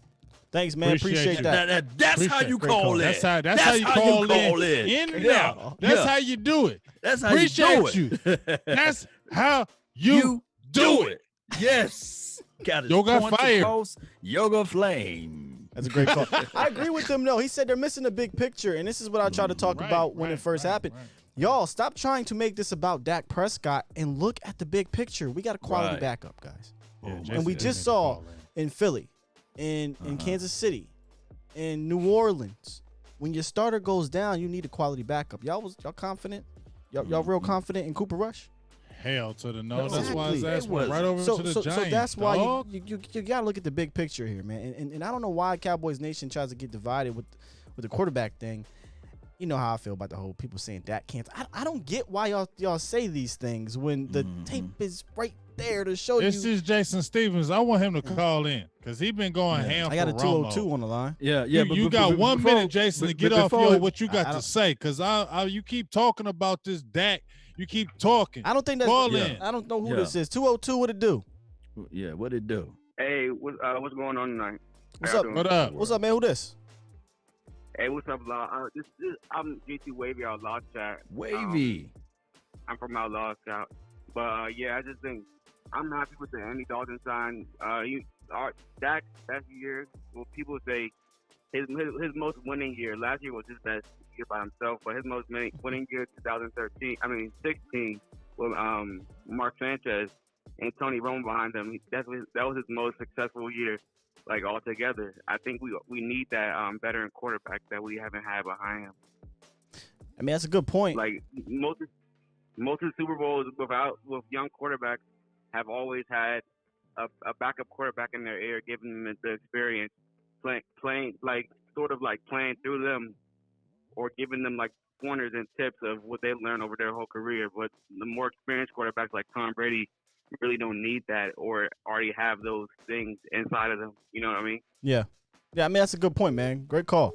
Great call on that, man. And then and the Andy Dalton, like, cause we really need Andy Dalton to, like, our younger receivers that we haven't really stuck with. I think they might have a chance to stick out a little bit more with a better quarterback throwing the ball in like the preseason and stuff. So, like, we could really evaluate them better, like with players like Rico Gathers and Lance Lenore. Yeah, Lance Lenore, Rico Gathers were kind of the second secondary type weapons. But like I said earlier, we could develop. Go ahead. Oh, we could develop those players better, like giving them a better chance with a better quarterback throwing them the ball more consistently. Oh, you mean the backup? You mean yeah. Well, I don't think Rico or Lance Lenore.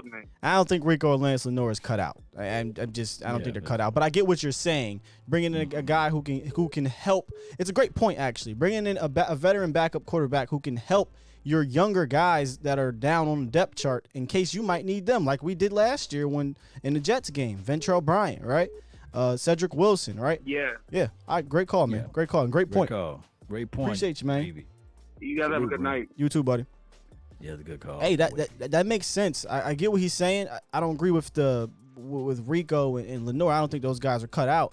But I get exactly what he's saying is that we had Cooper Rush throwing to our young guys for the last 2 or 3 years. So, getting somebody like Andy Dalton, who, if need be, needs to step in there, he'll have relationships not only with the starters, but with the backups. Yeah, great call. Go ahead. No, my bad. I was just gonna say if you're a person that I'm keep on asking Jason Stevens, he keeps on talking, and I keep on telling you to call in because you keep on talking about Andy Dalton. He should be the starter, and I want to hear why you saying that. Why should he be the starter? I want to hear you call in and say that. The number's right up there. Call in and state. He said Dak can't read a defense. He needs someone to tell him what to do. Dak can't read a defense, and people just like after Kaepernick 4 years, bro, you don't even make no do. sense. I want to hear you call in and say what you got to say. Yeah, I mean, I understand that in Dak's first year or two. Maybe a first year? Not his fourth year and going to his fifth year. Not fourth year. He clearly made 5,000 yards and can't read defenses. Come on, bro. Right, that would be bro. This is the crazy. NFL, bro. Come on, are you really talking? This ain't the Canada Football League. This ain't arena football. This is the NFL, the top league out there. And my guy is coming in there after people doubted him. He threw for 5,000. I think people are using the old negatives on Dak and trying to use him for now. You got to come up with something different, man. If you want to talk about how he didn't have game-winning drives, cool. But you can't talk about he ain't accurate and he can't read a defense. That shit's old. He couldn't do that his first 2 years. Saying that, right? Like, if you saying that argument, I can't feel you no more. Like, you got to come with real stuff if you're going to talk about the Dak. Come and I'll listen to it. If you're going to talk about Dak, don't come out there and say he can't read defenses. That don't make no damn sense. And ain't nobody listening to that. That's a lie. You come with some real stuff. If you're going to talk about Dak Prescott, come with some real stuff so we can listen to it. If you come with some false narratives, nobody's listening to that, dog. Yeah. I'm interested to see why he thinks that Dalton should be the start. What have you seen from it? Again, I already did it earlier. If you haven't seen it, go back and look. I laid it all out for you. Andy Dalton didn't have some bum teams his first 4 or 5 years in the league. He didn't. He had squads. He had some pretty good teams. Running game, perfect. I'm not saying he had Ezekiel Elliott, but he definitely had a good quality all around team more often than not his first 5 years in the league. True that. That's what I'm saying. That's all I'm saying, Law. Got one more call on the line. State your name, where you from. Caller, you on the line. You were on the show live. Like I got you, Toby. Hello. Hey, what's good? Can you hear me? Yep. Mm-hmm. Yes, this is Marcus. Just want to let y'all know that y'all put out great content. Thank you, sir. And I don't mean to change the subject, but I wanted to know about the special teams and where we're heading. Oh, no, great change of subject. I appreciate that. Good stuff. I like that. That's why we like you. Yes. Where we're heading, we're heading wherever John Bones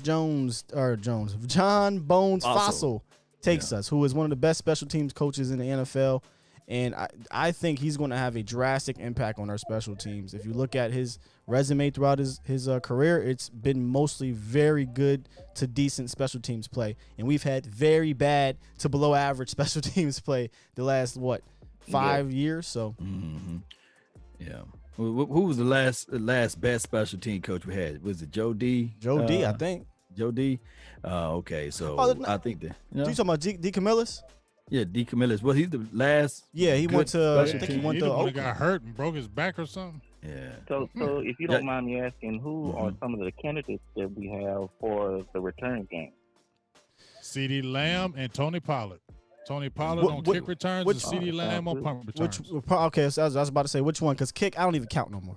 Yeah, kick returns, Tony Pollard, punt returns, CeeDee Lamb. Well, the kick return, punt return. I would say I would put CD at punt return. That way you can get the ball in his hand as much as possible, because he's that electrifying. And being that we have 3 receivers, you can kind of risk it a little bit, in my opinion, year one. True. And also, when you watch Tony Pollard, when he was at Memphis, he was a dangerous and kick I would returner. love to see Tony Pollard in space. Oh, man. You're going to see it. Tony Pollard, let me tell you something. If we really use Tony Pollard like we want, Tony Pollard going to eat this year, y'all. And he's going to eat. They played a lot of political football. Tony Pollard is nasty. Great call. But we had a lot of political football last year. Who they put? Man, I love y'all content. Thank you, sir. Appreciate you. We love y'all, man. They had Randall Cobb out there getting the punt returns, and they had a rotation of Tavon Austin. But I was like, wait a minute. You drafted Tony Pollard. You don't want to give him the chance? You don't want to give him the ball at least once? Shout out to my dog Jeff. Let me address Toby. Toby's one of our loyal Facebook. Toby, what up? He said dive into Dak 1-7 last year against winning teams. I told you that's the one thing you can get on him about last year. If you want to go on that, that's fine. You can get on him about that, but let's not act like my guy wasn't beating winning teams before that. Right. It's not act like yeah. It's like they only want to use 2019, but they don't want to use any other year. But they just go back to that. Because the goalpost is being pushed back, guys. Before they weren't talking about Dak being a winning quarterback. Yeah. Go ahead, Jay. No. I was just gonna say it's just like you said. If you look at those first 3 years, I mean. Y'all got to understand, why is Garrett not here this year? Do y'all not see that? Why is Garrett not here this year? When we're talking about Dak 1-7, and I'm not saying that gives Dak a pass, but why is Garrett not here? I don't care. I coach. Coaching has a big part of it. Yes. If it didn't, you wouldn't have coaches, and you just let players play, and you wouldn't have coaches on the sidelines. Oh, coaching matters. Coaches make a difference. And you see it when you see elevation. And I'm telling you, when you see those games that when Dak Prescott lost, and I'm not saying Dak didn't play uneven in those games and he didn't underthrow throws. I made a video where he was underthrowing throws and I was saying that. I'm not saying that. Quarterback. No. I understand that. But when you see the coaching decisions in some of these games, that hinders your quarterback play. He was throwing the ball all over the Minnesota Vikings. You remember that game? Yeah, damn. What up, all Gambino? over. Trust me, I Just remember throwing that ball Damn, all over man. the Far Man, too like, often. let's Come stop the on. madness. Like, Yeah. we saw those Cowboys games, y'all. Like, let's not act like we saw them Cowboys games. And when I see people saying, using the same whack-ass false narrative that, oh, Dak only got all his yards against garbage time. Well, man, I don't want to they hear already that. You debunked piggybacking that. off somebody else. It was debunked though. That Yeah. most of Dak's yards came in the second and third quarters. Yeah. You just piggybacking off somebody it's else and shade you ain't shot. researching. Don't tell What's up, me Tier that. One? You just and piggybacking. this is the thing though. Remember, there was a certain quarterback that went 7-9 3 years in a row. And he had top numbers as it relates to passing, touchdowns, and they all came in, guess what? Garbage time. But we never hear that on anybody's mind. They just sit back and say, oh, this guy is the best thing since sliced bread. And he only got one more Super Bowl than Dak Prescott. Well, they pretend that these top quarterbacks are doing it by themselves, which I just don't understand it, man. I've been saying this for years, even before Tony Romo. I've been saying it for years. I don't care how much I want to big up one singular quarterback. It takes a team, and look at some of the top guys. Maybe you can argue, a little bit on Tom Brady, but Tom Brady even got Randy Moss at one point, and Gronkowski at one point, Wes Welker, right, and guys like that. Corey Dillon, that defense was and ridiculous coaching for help, him. but you need help. I'm sorry, I don't care how good you are. How good you are. Yeah. What's up, caller? State your name. Where you from? My name is Jared. I'm from Southeast Louisiana. Louisiana. I'm gonna make this real quick. Thank you. Real quick. So I'm a Cowboys fan number one, Dak fan number two. All right. Yep. And I love Dak. And Dak is ascending. And what really pisses me off is people want to talk shit about Dak, but what they don't realize is the man's been in the league 4 years. Now, if you look at the greats, Tom Brady, Phillip Rivers, Russell Wilson, Drew so Brees. on and so on, even Drew Brees, where were they in their first 4 years? Well, besides they Russ, weren't where Dak is right now. besides Russ That don't count. He won a Super Bowl. I could argue that. Yeah. But he was blessed with a great Dak team. is further along than these guys were. He is only ascending, and he actually has a coach now. I agree. It's really appalling. Yeah, I don't really don't understand, and I don't want to say like you hate Dak. Some people do. Some people will say Dak sucks. Some people do, and those people I can't really talk football with. But the people who try to really break it down to me that Dak Prescott is not a good quarterback, I'm trying to figure out why do you think that? Why do you? I really am trying to figure that out. After 4 years, you think he's not a good quarterback? A not good quarterback doesn't do what he did the first 4 years. I'm sorry. Not Yes, in sir. the NFL. Yes, sir. Thanks for the call, brother. Look, guys, love y'all. Watch y'all every night. You have my 2-year-old daughter streaming donation 30 minutes ago. I love it. Donation. Donation. That's crazy. I love it. Y'all That's have a good freaking night. awesome. Thank you, man. You too. I'm You gonna have too, to man. create a Make shirt sure you that say take care. donations. Shout out to the donations. I haven't been Oh able my to get gosh, to all you guys That is in my awesome. feed, but thank you. That is that right there. That makes my whole night. I bet it does, man. That's The pretty cool. 2-year-old daughter saying donation. That's hot. That's pretty damn cool. That's dope. The chat's booming, man. The chat is booming. This is a great conversation. Of course, you know the Dak Prescott conversation is going to be. Oh my goodness. Yeah, no. Yeah. You know, It's just so crazy that, like, I mean, I'm sorry. I'm just taken aback that the hate that this man receives, and he's done everything positive with the organization. You know what I'm saying? It's frustrating to me that we've been wanting a quarterback that we've been clamoring when we had Romo, right? Yep. When we saw Romo getting towards later years and he was getting hurt all the time, what were we clamoring for? We're tired of getting these no-name backups that can't do anything. We want somebody that we feel good at. If Romo goes down, that can step in and do the thing. We have been wanting that. The Cowboys waited and finally got a quarterback that can do that. and he's done everything by the book this whole 4 years and has done nothing but be a winner, and yet you still want to say he's sucking, he's trash, and this and that. I'm sorry, man. You need to watch the football games because this ain't no emotions. You really just need to watch the football games. And it's so funny that people were like, dink and dunk Dak when he threw for like 32 or 3,800 yards. And what he does, comes out for throw for 5,000.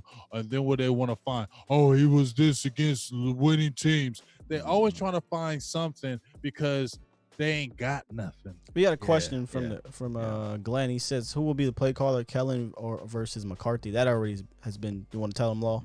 Yeah, it's going to be Kellen Moore. Yep. McCarthy is going to advise, though. And here's the thing. McCarthy looked back at this thing and said, okay, yes, I was the person that people were saying in Green Bay land that he was vanilla there, right? They were saying that he even said it. So I think that he looked at this thing, he assessed everything, and he said, okay, the young phenom, Kellen Moore, he's brilliant out there. He just needs to work on some red zone stuff. And I think that going into his second year as being an OC, I just think that the kid is going to be better. I think that Ezekiel Elliott is going to be better. I think that Tony Pollard, Dak Prescott, and beyond. This team is a whole lot different. We don't have Jason Witten out there, and I'm not trying to throw shade at Jason, but Big Game James, you play defense.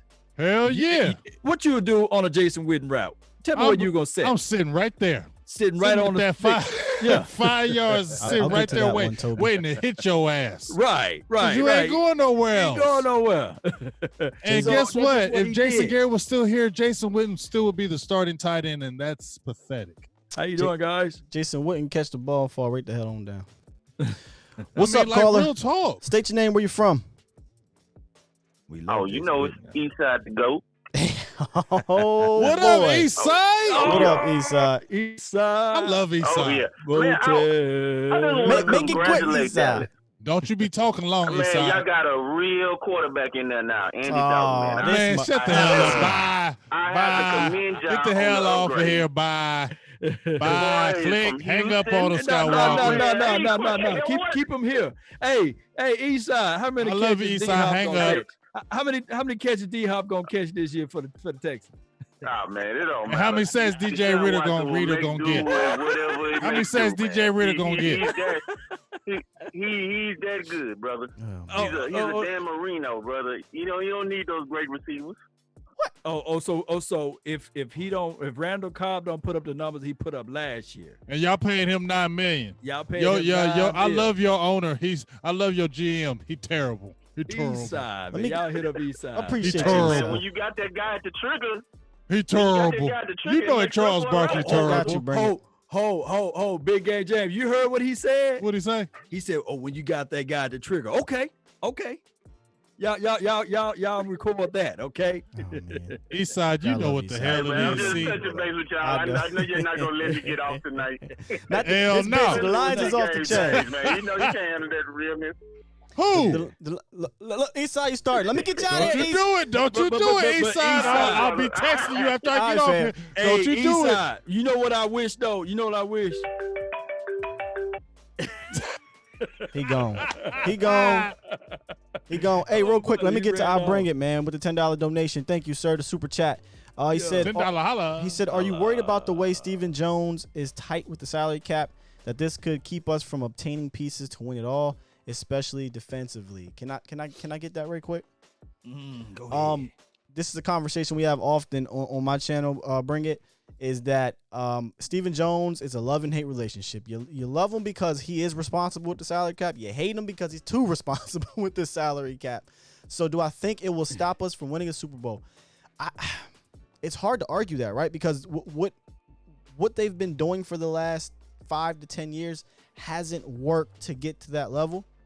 But McCarthy is swaying him somewhat. He may not be pushing him over the limit to spend stupid bread, but this year we've spent more money.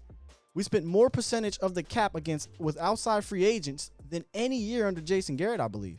Or maybe since 2013, I think it was. But we've spent more money this year than we've spent in a very long time on outside free agents. So he's still not all the way over the hump in the sense of I'm going to go out and pay for who was a big name free agent? Earl Thomas. But he is spending a little bit more, and he's bringing in a little bit more productive players in their careers, where we weren't doing that in years past. So I'm still here in the middle with Steven. I got to see it work. But I agree he still is tight. Well, here's the thing with Steven. You know, we already know, and Jay Form and Big Game James, everybody that's in the chat that's been watching this team since the 90s, what have you. You already know that he was the guy that didn't want to pull the trigger on Deion Primetime Sanders, right? He was the guy that said, nah, let's not do this. And Jerry Wayne did it, you know. And then you fast forward. Here's to this play or remove this out of everybody's mind with the Tony Romo's contract.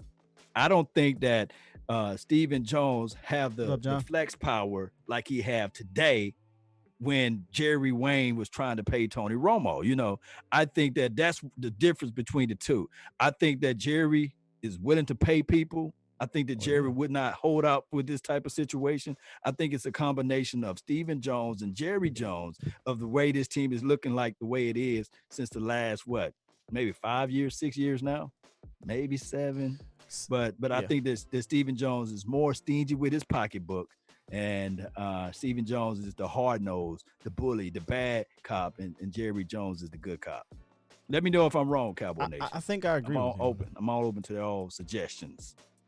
No, I agree. I mean, I agree. Good cop, bad cop. All right, we got another caller on the line. What's up, man? State your name. Where you from? How's it going? Oh, hey. My name is Teresa. What's up, nice. Miss Teresa? We got a lady on the line. Yes. Hey, lady. I actually think lady on the line. I think you're a first lady caller. Seriously. Yes, we love it. Good. That is awesome. I've been trying for like 20 minutes to get through. Sorry, it's only one line. That's all we got. Take your time. We're going to give you a little bit more time than everybody else. Well, I'm actually Law. I know that you are a member on one of our pages. I'm actually a moderator for the We Dem Boys page. Oh, I'm always up in there. Nice. I'm always sharing on that page. We Dem Boys. Nice. Yeah. So big shout out to all of our moderators there. They're doing an amazing job. Yes, they do. Yes, definitely they do. They do. They do a great job. I love those guys. But so I just kind of wanted to call in and let you guys know that, you know, over the past few months that I've been watching y'all's videos, I've been sharing them on the page. Oh, wow. Starting watch parties with all of our members. Unfortunately, we don't get as many watching as I would like, but we're getting there. It's all good. But I wanted to let y'all know that through y'all, I have learned so much just about the Cowboys organization in general. Wow. I always tell my husband he's like the football Rain Man because he's taught me so much over the years. I swear this man knows everything about the sport and every team and every college player coming in. It's ridiculous. He has so much knowledge, I can't fit it all in my brain. But I just kind of wanted to give you guys a huge shout out and just say thank you so much for everything that you guys do. Wow. I know y'all have a lot of fans that follow you guys, and I know a lot of us aren't as knowledgeable as others. So it's really cool for me to be able to kind of sit back and learn from your fans, learn from you guys, even learn from some of our fans in our page. That's big. It's really cool. I just wanted to, call and say thank you Listen, for that. thank you. That was, I give you a round of applause. Yeah, she got the big round of applause. We appreciate the love. And we don't know everything either, but we try to, give our perspective as best we can and understand that not everyone listening, is as into every single detail of the sport as we may be or as others may be. So we try to not only break it down for those that are, into the details, but those that don't understand all the details and break it down as best way as possible. And to know that we reached, you guys and to that point means a lot to us, man. Hell yes, especially the ladies in the house. Thank you so much. Well, I know there's several of us on the page, and I mean, like I said, I've been trying for 20 minutes to get there. I've been telling all of our moderators, call. Call. Yeah. So I don't know if any of them have tried to call and Probably. get through, but I know that the phone lines, I finally did, so I'm excited. The phone lines are on fire tonight, and it's only one of me, so I can't answer all of them. Hey, we appreciate you. I believe it. I appreciate I'm it. going to really share the hell out of We Dem Boys. Yes, what's the question? And we'll answer off air. Okay, so I know that I personally am very, very excited about Coach McCarthy coming in. Mm-hmm. What is one of the things that y'all want to see as far as like an improvement with him? Like, what's the biggest thing that you guys want to see coming from him? I love that question. But we're going to answer that off air, all right? Yeah, I got two of them right now. Thank you. As soon as she leaves, appreciate the love. Hey, no problem, guys. We'll talk to y'all later. Yep. Hey, Peace. take care. Yeah. I I got like that two. question. I got two that I really want this team to improve on. What's that? And one will be preparation. And I ain't talking about H. I'm talking about preparation, game preparation. Number two. Facebook, Michael. Yeah, Facebook. Yeah, it was like looking for where We Them Boys at. It's on Facebook. It's on Facebook. I'm gonna do a hashtag We Them Boys. And the number two thing would be actual red zone efficiency. Red zone efficiency. Now I know you guys can run off with other things, but preparation, properly planned to play against your opposition or play against your opponent, and red zone, money zone, green zone. We got to become better than that. We got to feed the ball to Ezekiel Elliott. I want to see Michael Gallup high pointing the ball better, and I want to see us utilize Jarwin. Of course, Cooper's cool because we know he's going to get the double team, and know they're going to try to bracket coverage him.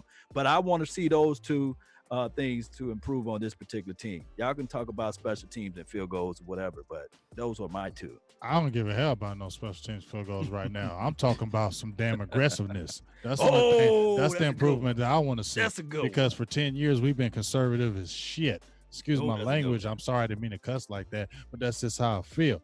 I'm tired of us being sitting there and 6-7 yards off the ball when it's a 3-yard 3rd and 3 and we 6 yards off the ball and we playing same damn on defense where a quarterback can sit there like Mitch Trubisky, who they didn't even sit there and they declined his 5th-year option. He come in there and look like a world beater against us.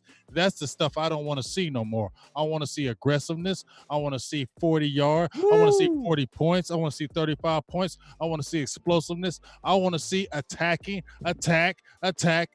You ever watch them old medieval movies when they be like, attack, attack? That's what the hell I'm screaming over here. Attack, charge.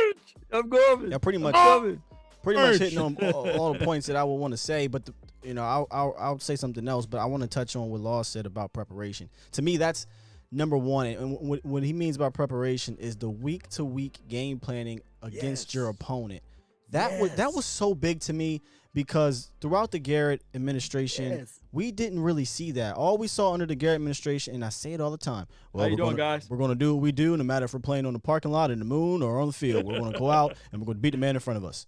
No, that doesn't work all the time. When you run up against teams that can beat you in front of you, you have to learn to out-scheme them. And we didn't do that.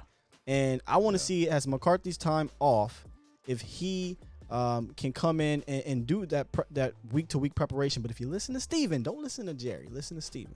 If you listen to Steven, he hinted at that. He said what he's getting from what he's getting from Mike McCarthy is a Bill Belichick feeling of week-to-week preparation, week-to-week game planning against your opponent. And he was talking about the defense. But to me, if they're doing it on defense, you know damn well they're doing it on offense. Hey, Sky, Glenn Capers over here saying in-game adjustments. Yes, that's what I was just about. I was just about to say that, Skywalker. How you just said that, Skywalker, is just what we've been lacking. Remember how we talked about it when we were talking about our podcast earlier in the year, how we would talk about the game where it would be like, no matter what, we're sticking to what we are doing, not the in-game planning.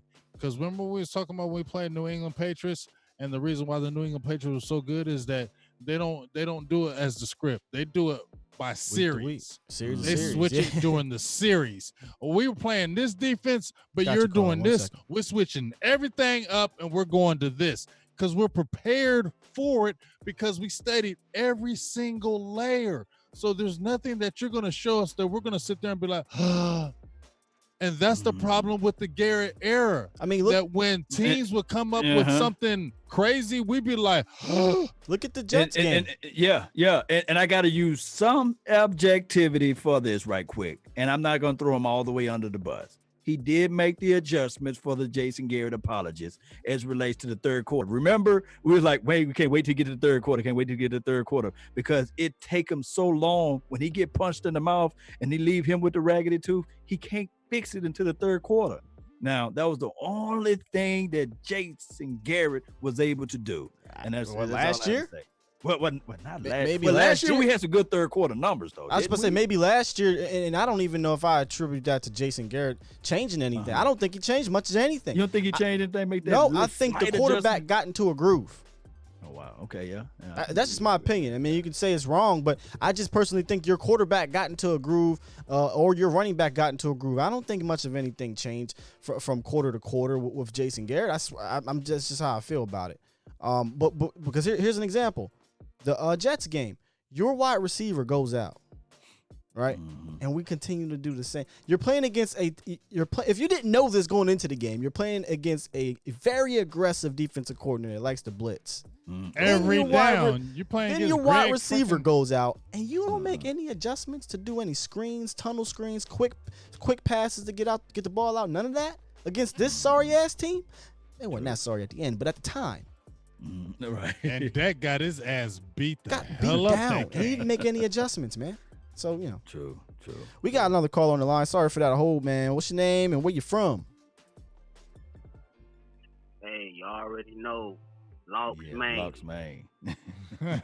What up, Locks? He the coolest Hey. brother come in on the phone, man. Right. That's what I'm talking about. You already know. You already Hey, know. shout out to Law Nation. Law Nation already know me. I'm on this page all the time. Yeah, I do see you. Big Game James. Big Game James. I be checking out Big Game James. I don't really be saying much on this page, but I be on your page, Big Game James. I appreciate you, I'ma bring big your page dog. A little bit more. Get the hell on there on time. Skywalker. What's up, man?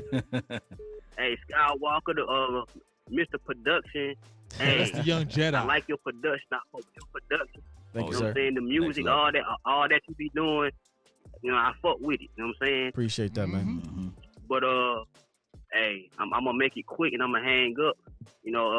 Andy Dalton. I like the signing. There's nothing like an experienced backup who's done been through the wars and the fights and whether or not we feel that he's a great quarterback or whatnot. His stats, his record, shows that he's a capable starter, and I believe a guy like him, he can be a good backup too. Yes, And, absolutely. my last question before I hang up. I want to ask y'all three guys, as far as Dak Prescott, what do y'all feel like he needs to do to take this team to another level and to actually reach the level that we want to see I him love that question. get to lead this team to a championship, whether it's accuracy, whether it's, Love that question. decision making, whether it's, late game, 2-minute warning, stuff like that. I just want y'all to tell me, what do y'all feel like he needs to work on to achieve the goal that everybody in the Dallas Nation wants? And hey, I appreciate y'all. I'm gonna hang up. Thank I'm you, in Locks. the chat and I'll be listening. in. Thanks, All right, Locks. Great call, man. Appreciate you as always.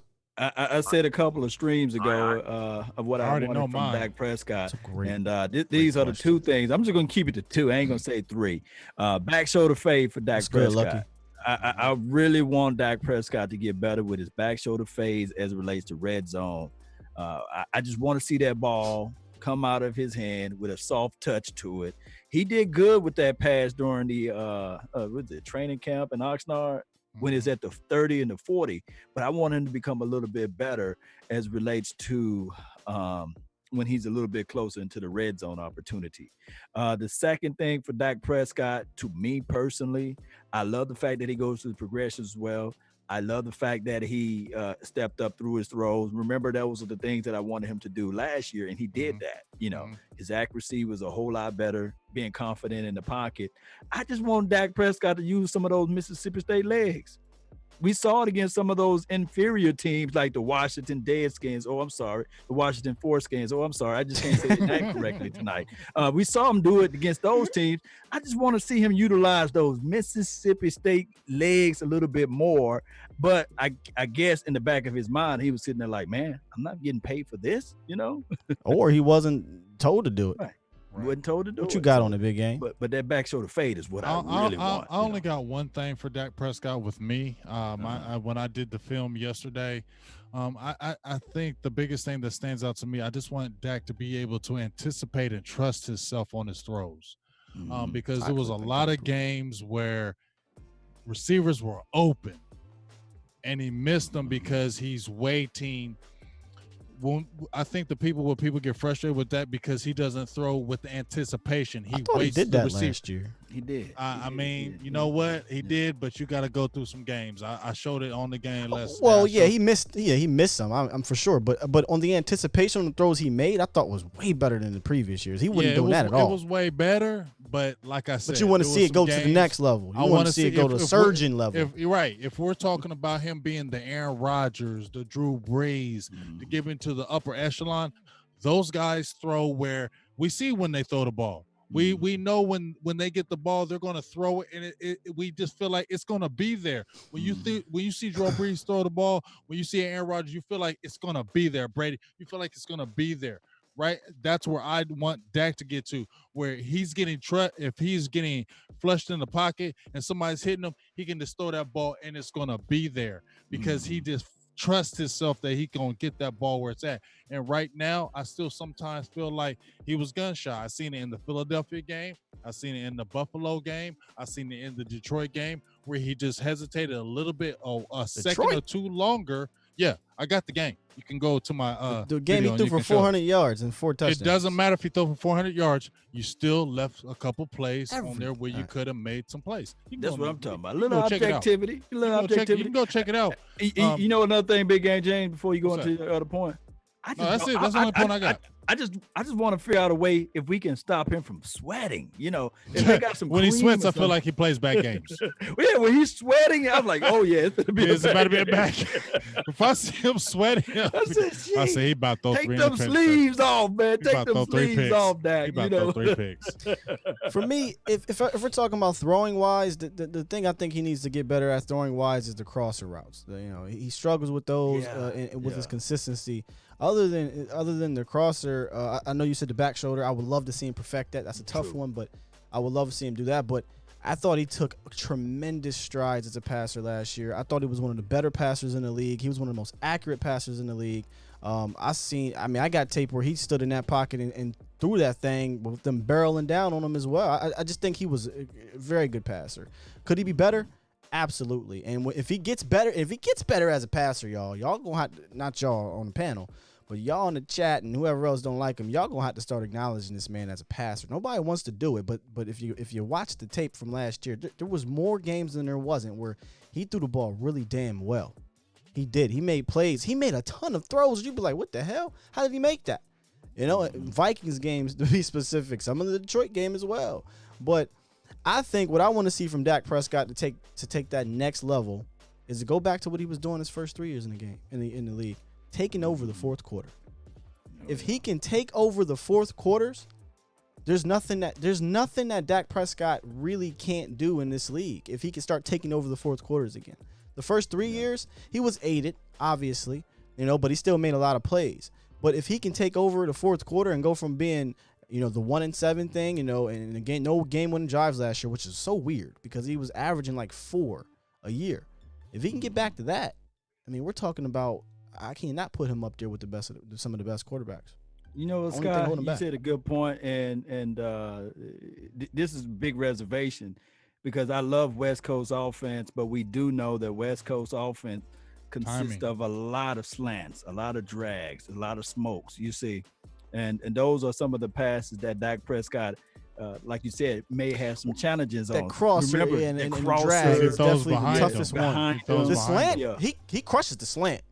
The slant because you're throwing it to a spot, right? The crosser's tough because you got a man flying 100 miles an hour across your face, and you got to get it out in front of him. But if you really watch a lot of his deep balls, y'all, this is my opinion. When you see a lot of his deep balls, like I've seen when Michael Gallup was getting out. When I made the Michael Gallup video, Michael Gallup was getting out on these guys, and there was a lot of times where Michael Gallup had to jump up and make an acrobatic catch because the ball was underthrown. if Dak would have trusted himself, and when Gallup had beat his man right then and there, the greats, and I'm not saying We're Dak talking about last can't year? be great. Yes, I'm talking about last year. When your receiver makes this cut and hits off of that corner, you got to throw it. You got to trust yourself to throw it. He may hesitate a 1 second too long, and when he throws it, Michael Gallup has to stop for a few seconds to jump up in the air to make that catch instead of him catching it straight and running in Every front You of talking about quarterback put a does little that, air, put a little air up under it. Yeah. Look, let me ask you this though. Can somebody re-jog my memory on this? I mean, dog, go. Did Michael Gallup ever lose a 50-50 ball as it relates to an interception? I know I'm not counting bat downs. I don't think he ever did. I don't know, huh? but see, I think we have to put context on that. We I don't know if we want our quarterbacks to be perfect or not, but the year before I'm not that, trying to have the quarterback perfect, the but year that's what before really that, happened. Dak Prescott was not that great at those deep balls because he was overthrowing them. Did you realize what he did in the mechanical difference that he made in his throws with the keeping his back foot down, and that allowed him to be so accurate deep downfield. A lot of the times on balls that deep, you're not going to be able to lead them all the time for perfect touchdown pass. Sometimes you got to say, hey, man, I got a guy barreling down on me. I'm going to get it to where you can go up and go get it. And that's what he did with Michael Gallup more often than not, in my opinion. Did he make them all? Absolutely not. He's not going to make all those throws. And I would love to see him get – I mean, he was top. What was he? Top, well, he was the best. Matter of fact, he was the best deep ball thrower percentage-wise last year. So I don't know how much more better he's going to get. But, yes, I would love to see him make them all. If you're catching the ball, if you're catching the ball, that's great. And like I said, I'm not saying he didn't improve. He didn't give him no chance his rookie year. Remember them? Remember them throws? I'm not saying he didn't. Right. But I did when I went through tape. I went through tape and I went through Dak Prescott tape, and he did. There was some throws where he's underthrowing the guys, and guys had to make the adjustments. And not saying this is his fourth year. I feel like with McCarthy, he can get better at that. That's why I'm excited. And that's what I'm more confident because I feel like if you did that improvement under Garrett, how much more better can you be under McCarthy? And that's what gives me excitement that he will be able to correct that and get it to where he can just trust himself and just let it rip. Because I'm telling you, and I've seen it. There's sometimes where Dak Prescott will look at it and see it, and he'll hold it a second or two longer, and that hurts because that gives the defense or the cornerback a time to get up on you. Those seconds are critical when you're making deep throw balls. Yeah, your good case in point would be that Green Bay Packers game. I think that Cooper beat his guy deep, and it was a crosser or deep deep post inside or what have you. Well, deep drag across the middle, and he can fall. The ball was kind of like not right there because he kind of held it too long, and it was another pass where King, I believe. I'm reading these comments. No, Somebody I'm said talking he about had poor touch on a deep ball. No, he had decent touch. He has good touch on a deep ball. He throws a great softball. I think he throws a catchable ball. My thing is that pass, like when it went to Gallup and King kind of robbed him, and got the interception. It was a pass that was intercepted with Cobb against the Washington team, and that pass against the not the 49ers, the Saints to Cobb again. Those passes, those are type of West Coast offensive passes, those crossers, those drags across the middle or what have you. But go ahead. Yeah, I agree. The drag is that's the one. If he can get that route down, it's going to be tough to defend this. I mean, even though the route isn't like it's horrendous. I mean, he does complete it. But there's times where a lot of his, if you look at some of the interceptions, it's not like they're not catchable balls. It's just that they're not perfect enough balls. They're not put out in front. They're kind of put slightly behind They're him. laying their hands back behind them, and that hit off their pads or hit off their hands, and then the opponent can sit there because it's an easy interception when it hits off softly off the receiver's pads. You play wide receiver, James. You would rather have the ball slightly ahead of you. Yeah, because you don't want to do that, because if you're doing a slant pattern and that ball's coming behind you, you got to twist your body on those around. drags. Yeah, but I agree with what Mike said. I ain't asking you to put the ball between the 88s on every goddamn play. I totally understand that. But damn it, don't put it behind me though. Right, but we watch those games and we got to understand that you are, and I get it. But you're putting your receiver, if you're putting that ball behind him and he's going over the middle, he's going to get effed up. How many times have you seen Dak get somebody effed up? I can tell you how many times I've seen Tony get somebody effed up. He had Des Bryant on a cross. That Saints game, there was a couple times where he laid Randall Cobb when he had the one where it bounced off of him. He got smacked because that ball was behind him. Yeah. Well, I got caller that's been waiting. I'm so sorry, caller, but that was a good discussion there. We had to get that Locks, in. man. Yeah. What's up, man? Thank you for being patient. Yo, what's up, man? My name is D. I'm from Phoenix, Arizona. Ooh, Arizona. I tell Law. Yeah. They want the fame. No, on the real though. I just want to know what you guys think about LVE. Oh, nice question. Y'all I think love he's it. gonna come back okay, or flavor. you know? well, we gonna find out. Well, I'm gonna go ahead and say Go ahead. this. I don't trust nobody. I do not trust nobody. I do not trust nobody until I see him out there on the field. I know that this is a sales job with Jerry Wayne and the whole staff.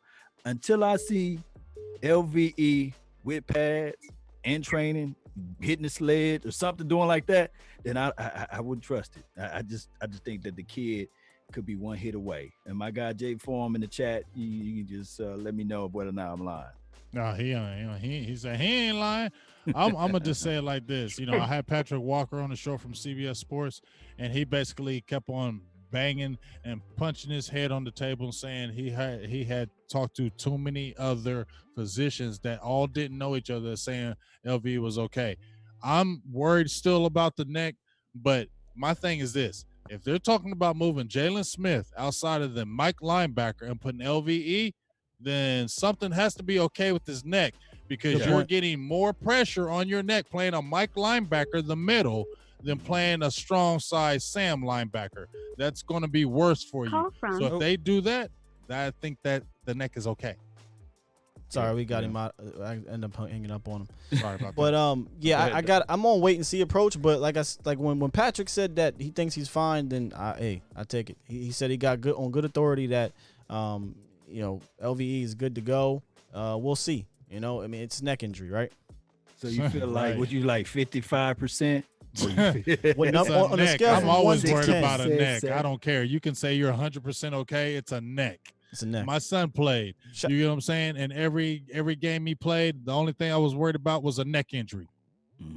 Yeah, I lost my brother and I didn't lose him, but he's in a vegetation, like, you know what I mean, he's like kind of vegetables, what they call them, to a spinal injury in high school football. I had to get flew off from a helicopter due to a neck injury. So that is the scariest thing about football. It's real, man. It's real. It's the scariest thing about football. And Shout out. Oh, my bad. Go ahead, Skywalker. No, go ahead, because I want to read one of the comments here. Oh, I was just gonna say, it's just real because, I mean, haven't you guys watched some of these games where you see some of these hits from these guys and you're like, damn, how did he get up? Yeah, hell yeah. You see him like hit their neck, you're like, whoa, how did the hell did he just got up? Don Beebe. It was a Don Beebe who did that little flip, landed on top of his head. He was like, how did he? My dog DM over here on the YouTube page, he made a super chat and he want to know. Yeah, that's what I'm trying to read. Are we reading the super chats tonight? Yeah, we're gonna get with you, D. Let me see. That's the one I'm trying to grab. Chris Woods with the $14.99. Thank you, my brother. He's one of my members on the channel. Appreciate that. He says Dak is a good quarterback that we are very lucky to have. To all the fans that want a shiny new QB, blame Jason Garrett for 10 years of 8-8, keeping us away from drafting a quarterback. And kind of true. We got to steal with Dak. You dig? Absolutely. I mean, we if did. you don't We think $5 right there. We can't really blame Jason Garrett though for them 10 years. Can't we really blame Jerry Jones? Because he's the one that kept him. He didn't have to keep him. Yeah, you're right. That's good point. Don't blame Jason Garrett. Blame Jerry Jones because he could have fired him and got somebody else earlier. That's a good point. What about what, you got yours, Law? Yeah, I got it right here, D. DM. He says it seems the Mike Nolan's first priority coming in the door was to undo everything Marinelli did. What do you think they would do with a Taysom Hill or Tristan Hill?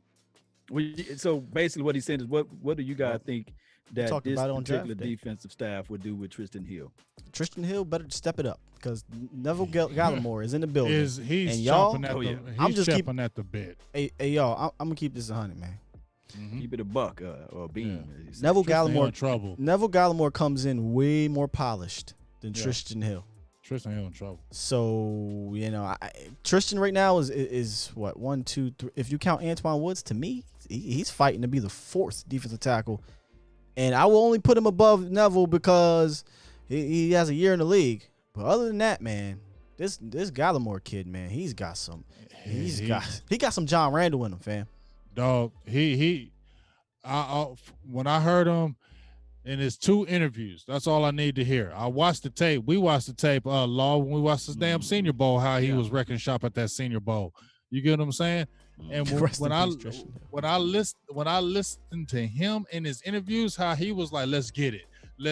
I'm ready. I'm ready. And I'm sitting there thinking, like, I met Tristan Hill last year. He was not that type of person like Gallimore is.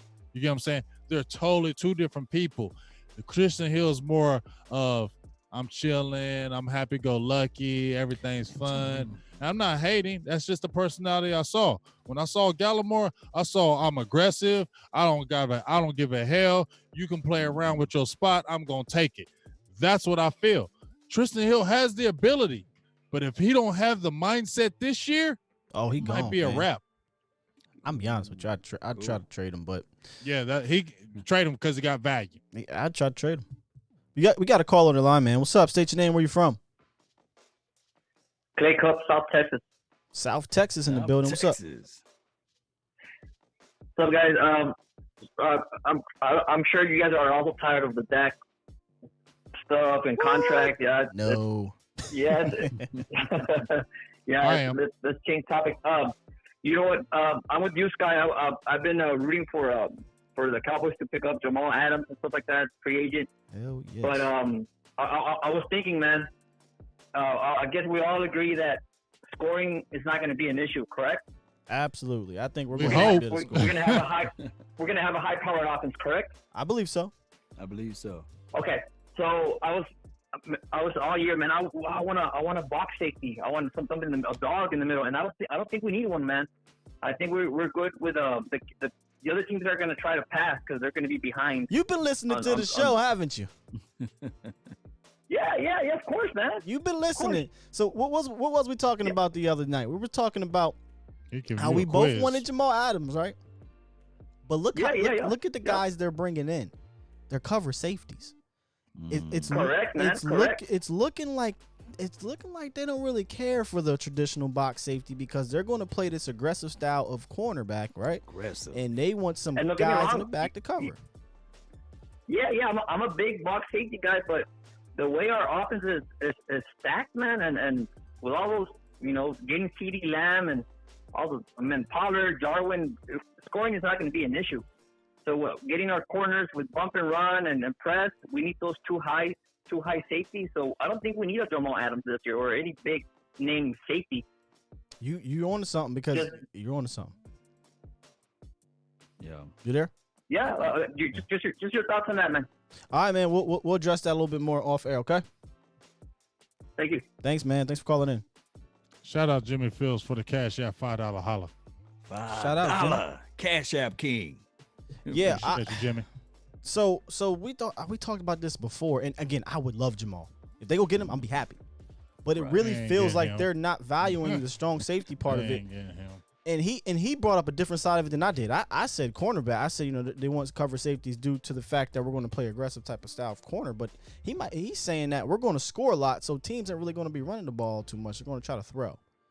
And he ain't lying because remember, what did Mike McCarthy say? He said we're going to score a lot of points, but we got to just be able to stop some people on that defense with that front four. So I feel like it's going to be a situation where we're going to be super aggressive on offense and we're going to attack the hell out of you on defense, and we're going to take our chances. Because think about it, we always got conservative on defense. We didn't want to give up the lead, or we got the lead, and I don't think they're going to be doing that. I think they're going to come out with that aggressive defense that we won, and they're going to take chances. Because at the end of the day, one of the reasons why the Cowboys don't get turnovers is because you're conservative. And when you coach a conservative type defense, you don't get turnovers. Guess what?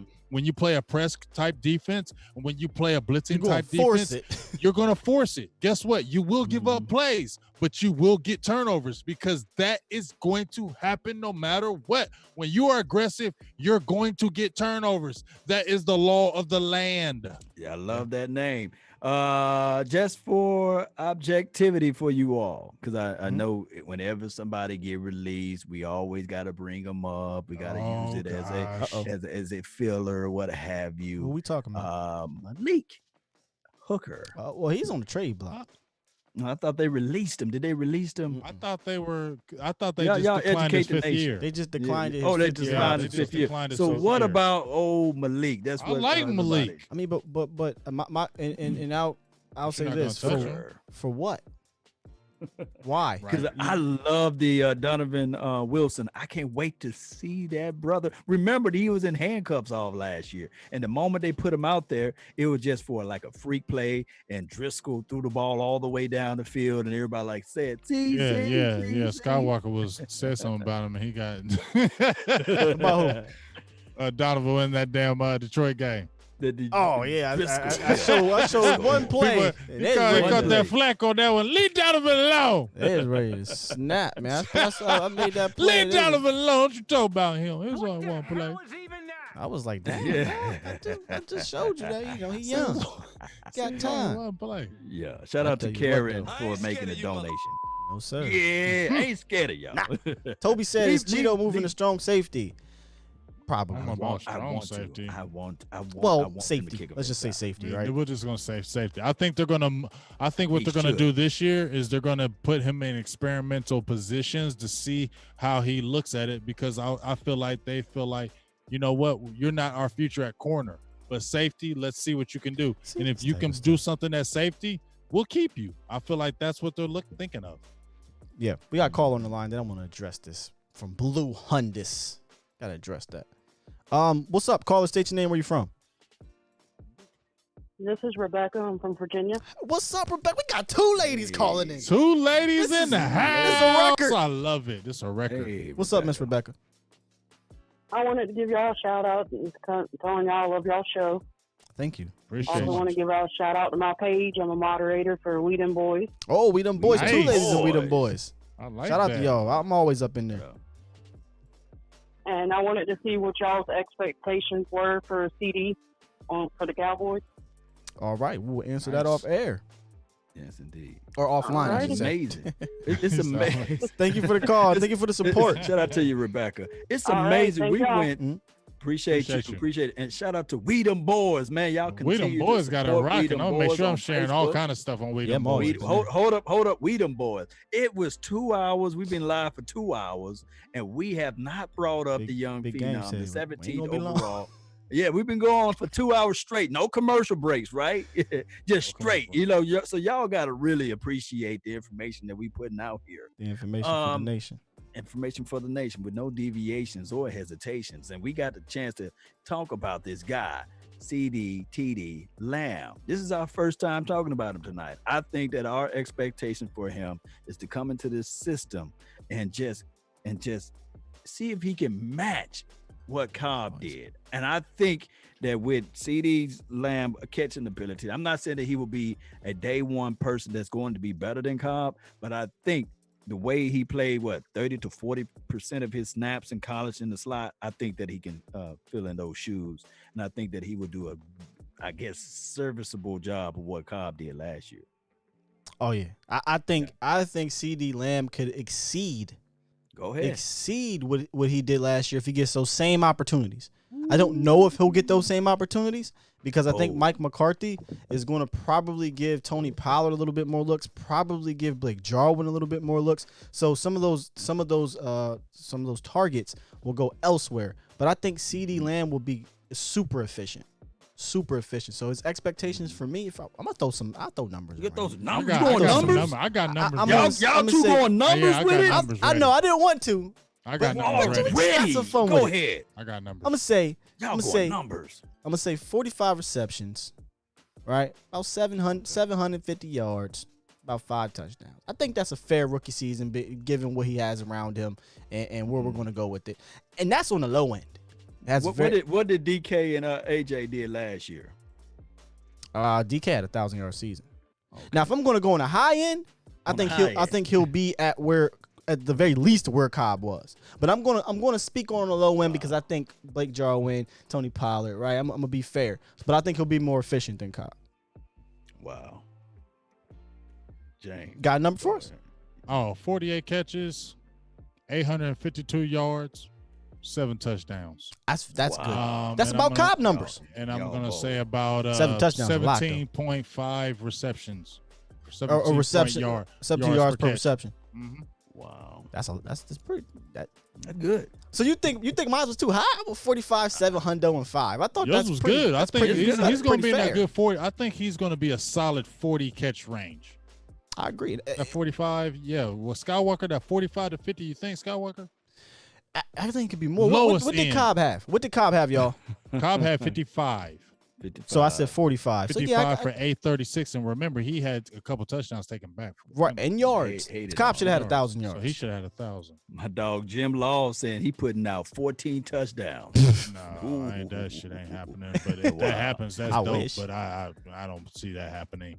I wanted to touch on this. I hate to bring this back. Bring it back. Blue Bring that Hunt- beat back. Blue Hundis said it was about the Jets game. He said, "How you let what's the dude Mono? What's the Mono quarterback?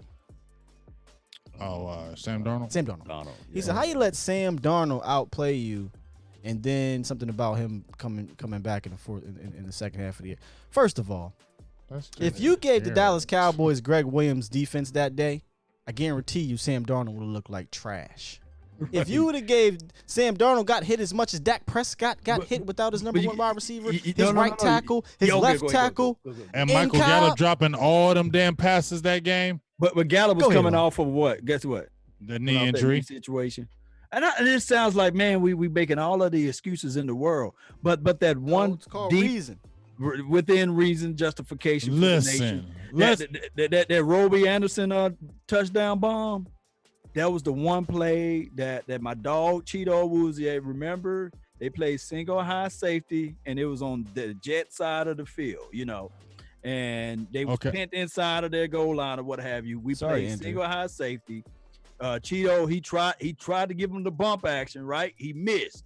What coach say? If you're gonna be aggressive, James, don't miss. Don't miss. Listen, And the y'all safety over the top didn't come know over. good and damn well. I made a post on that Twitter. I said, don't lose to these damn Jets. I made the freaking post before we played them. I said, don't lose to these dudes because guess what? They're waiting to beat us. Because I had the feeling. Y'all had the feeling like I had the feeling. We all had the feeling. We all had the feeling going to New York. We're going to lose that game. Somebody got COVID in here. What happened? That's just the real. Just reading it. We know how Jason Garrett does, don't we not? We he know when always we play played these down- sorry played butt down to teams, the level of we competition. knew that whenever we play sorry butt teams, we were going to lose. Mm-hmm. We played down. It's so to the crazy. level of competition. He said that as if Dak was playing against Sam Darnold. He wasn't playing Sam Darnold. Sam Darnold was playing that sorry ass Cowboys defense on that day.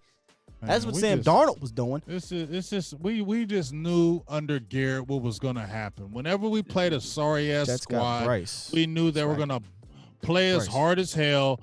We were going to barely beat them by 3 points Bryce in the Hall. fourth quarter. It was just so damn. It was sad that you knew the script before the game was played. That is sad.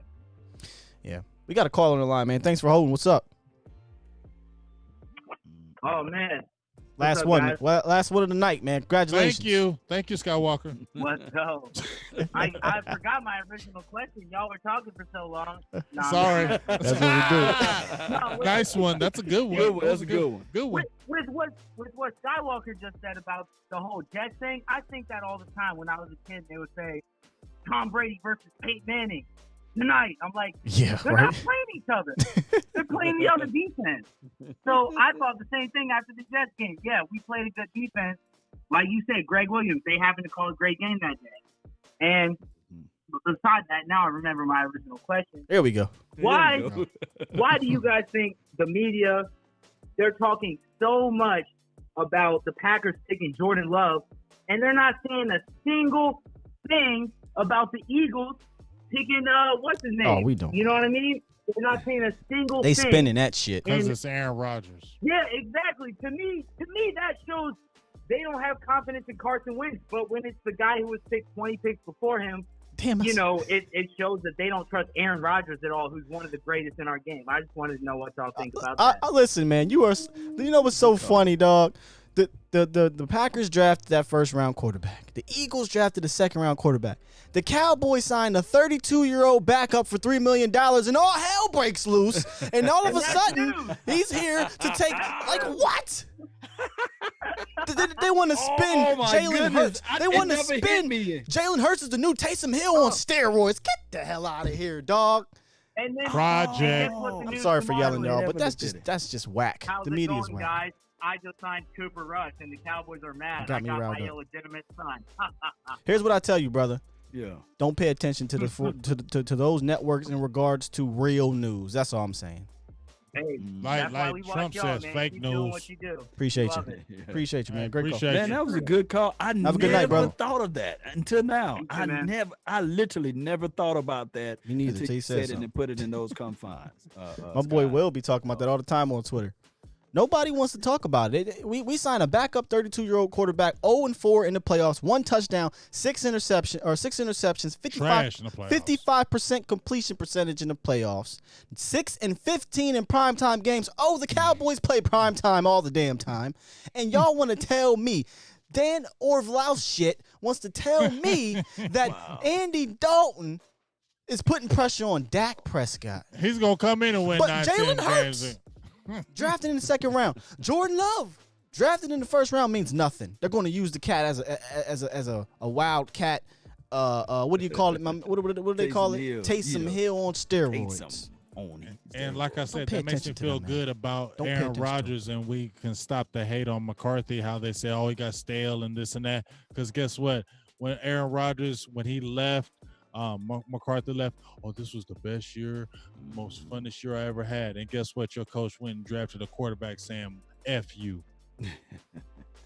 Hey, man, I was speaking too much truth at the end of this thing. And on top of that, man, I was looking at it from the angle of Stephen A. Smith and Shay Sharp.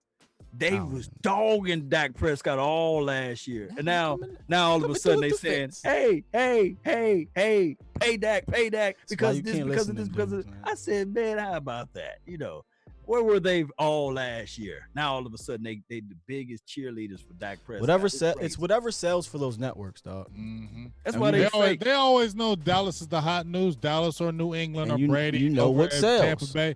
Yeah. They know what sells. I want Cowboys Mason always going to Royal. be because That's you what love to sells. hate them. Like Michael Irvin said a couple years ago. He said you either going to love them or hate them, but you're going to tune in and turn in because that's why they're America's team. Period. The playmaker got me riled up to end the night, man. The way he said it makes you want to jump out the freaking building. Look, man, something else, man. The chat just kept growing, even almost 1 o'clock in the morning over here on the East Coast. Y'all they never still go coming sleep, in, man. Yeah, 800 some people up in this thing. Oh, about 900, 950. 900. Wow, 950. 900. Damn, I Yeah. love it. Y'all in this That thing, must man. be Appreciate on y'all. California time. Yeah, I think that's what happened. It's only about They 9 on West o'clock over Coast 9:30. We tired as shit over here. Y'all On the on East West Coast, Coast almost time. what?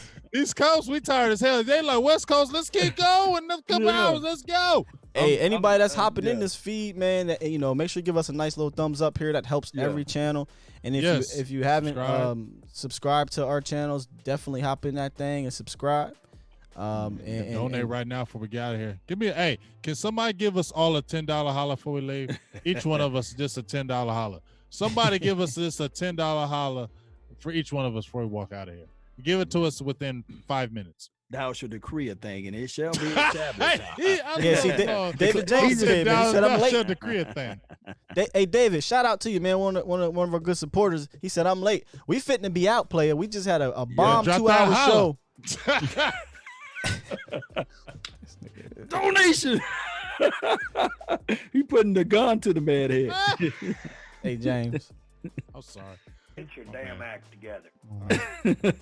I'm sorry. Cali time. Texas over here. Toby set up East Coast. So Toby rocking out with us. Yeah. He rocking out with us. Hey, we get some fire my emojis guy up over in here. here, Murray, says he's in Alaska, and it's 8:30 right now. Oh, they 4 hours over there. Robin Salazar with the $4.99 said Dak holds the ball too long, misses receivers on the move. I would like to see him play. I'm done. Hold on. I would like to see him play fast, like a Jim Kelly, building confidence with offense every chance. I mean, that's fair. It's kind of talking about what you said, James. He holds the ball a little bit tick too long sometimes. Yeah. And we all agree that on the move, I think on the move on the crossers, I think on those slants, on the post, the deep post, any deep balls and mediocre balls, in the medium balls, I think he's fine. It's the short shallows and the short crossers that he has a problem with. Yeah. So I had to read this. Dre Day dropped $9.99 for your mind. See, that's what I'm talking about. Where we? I know somebody. That's what I'm talking about. They listened over there. We need it over here in Skywalker, Big Game James. A $9.99, a $10 holla. Let's do it and end it like that. Thou should decree a thing. I will decree it. Established. So let it be written. So let it be done. Things as if though, you know. So let it be written. So let it be Yes, done. indeed, man. Amen. Hey, don't y'all be leaving for the benediction now. Hey, y'all know where to go follow my page and find my information. Spell it That's out. No, spell it. No, give LAW them all of. Give all of them. Nation. Give them all of them. Give them enough time. Okay, I can ruminate just a little bit. Find me at Facebook, MySpace, Black Planet, Black People Meets, Farmers Only. Yes. He said black people meets. Daily Motion. John Jones dropped $20 and Karen dropped $10 over here. Look at that. I really love it. appreciate John Jones, get your Shout over out to here. Karen and John Jones, the $20 and the $10. Oh, if you guys got Thanks, Jessica. Roku TV, find LAW Nation TV and Prime as well Music as Collection. Fire Stick TV. Follow me there on Twitter and then also on Periscope. Shout out to those that's listening in over there. I love our really chat. Appreciate you all. Thank you all. And I'm on Twitter too, LAW Nation. You're on every. I got 2 you YouTube everywhere. pages. Well, look. And shout out to Pookie and Ray Ray and Blake Yo. A. Shout out to your locks, man. And Dre Day with the shout out to you. $10. Yeah. Dre Day with the $9.99 holla. That's what I'm talking about. Shout Did he out give to it to the you? chat, fam. Did you get one, Skywalker, yet? I got the $4.99 from Robin. Appreciate Okay, that. well, you need another $4.99. I just gotta give a shout out right quick to the chat, man, because I watch these. Hey, hoes. I'm sorry. No, go ahead, man. You got it's a 10. It's I'm a sorry. it's a $9.99 from y'all asking for Dak money now. Oh, if somebody got 35 mil or 40 mil, then I'm just gonna do this. The though. Go Tech. I'm just gonna be like, I'm Lord good with y'all. Look, the 4 to 5 to 10, whatever, man. Anything y'all, I'm happy and appreciative, and I appreciate that, man. Thank you. Hey, I very love much. y'all with them hollers. But if y'all got the $35 million,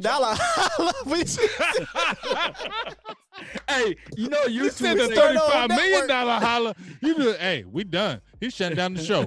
Ain't no more YouTube. Skywalker shut down done. the dog. If you got a $35 million holla, you still gonna do YouTube? I'm Man, out. I'm still gonna do YouTube. No, I'm still do trying to YouTube, buy but I'm people. out tonight. Dedicated. I'm reaching out to Jerry Wayne. I'm trying to buy. Y'all people to dedicated. Hey, YouTube shut down. I'm moving them hollers If I somewhere see else. a $35 million holiday in there, if we in the middle of talking, thank you very much. I appreciate you guys for doing this.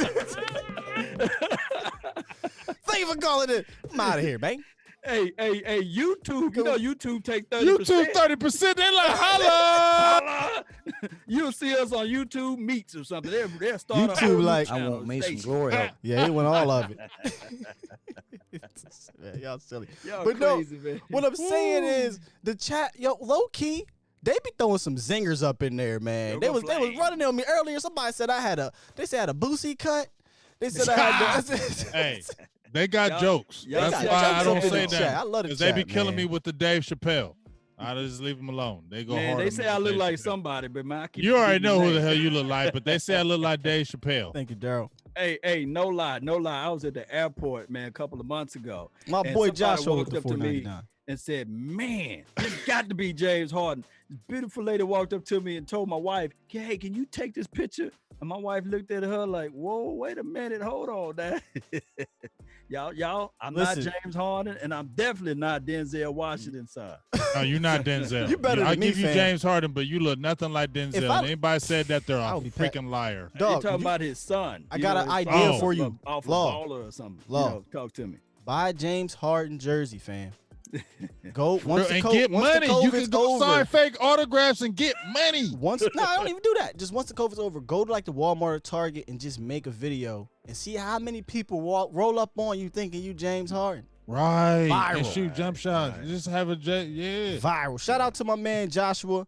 He said, "I got you, bro. $4.99. Holla, send off right." Yes, sir. There you go. And then we got a new member. TX Bread Cowboys 83. Welcome to the Guardian membership. Oh, that's my Playboy. people. Guardian. Appreciate you, man. That's the.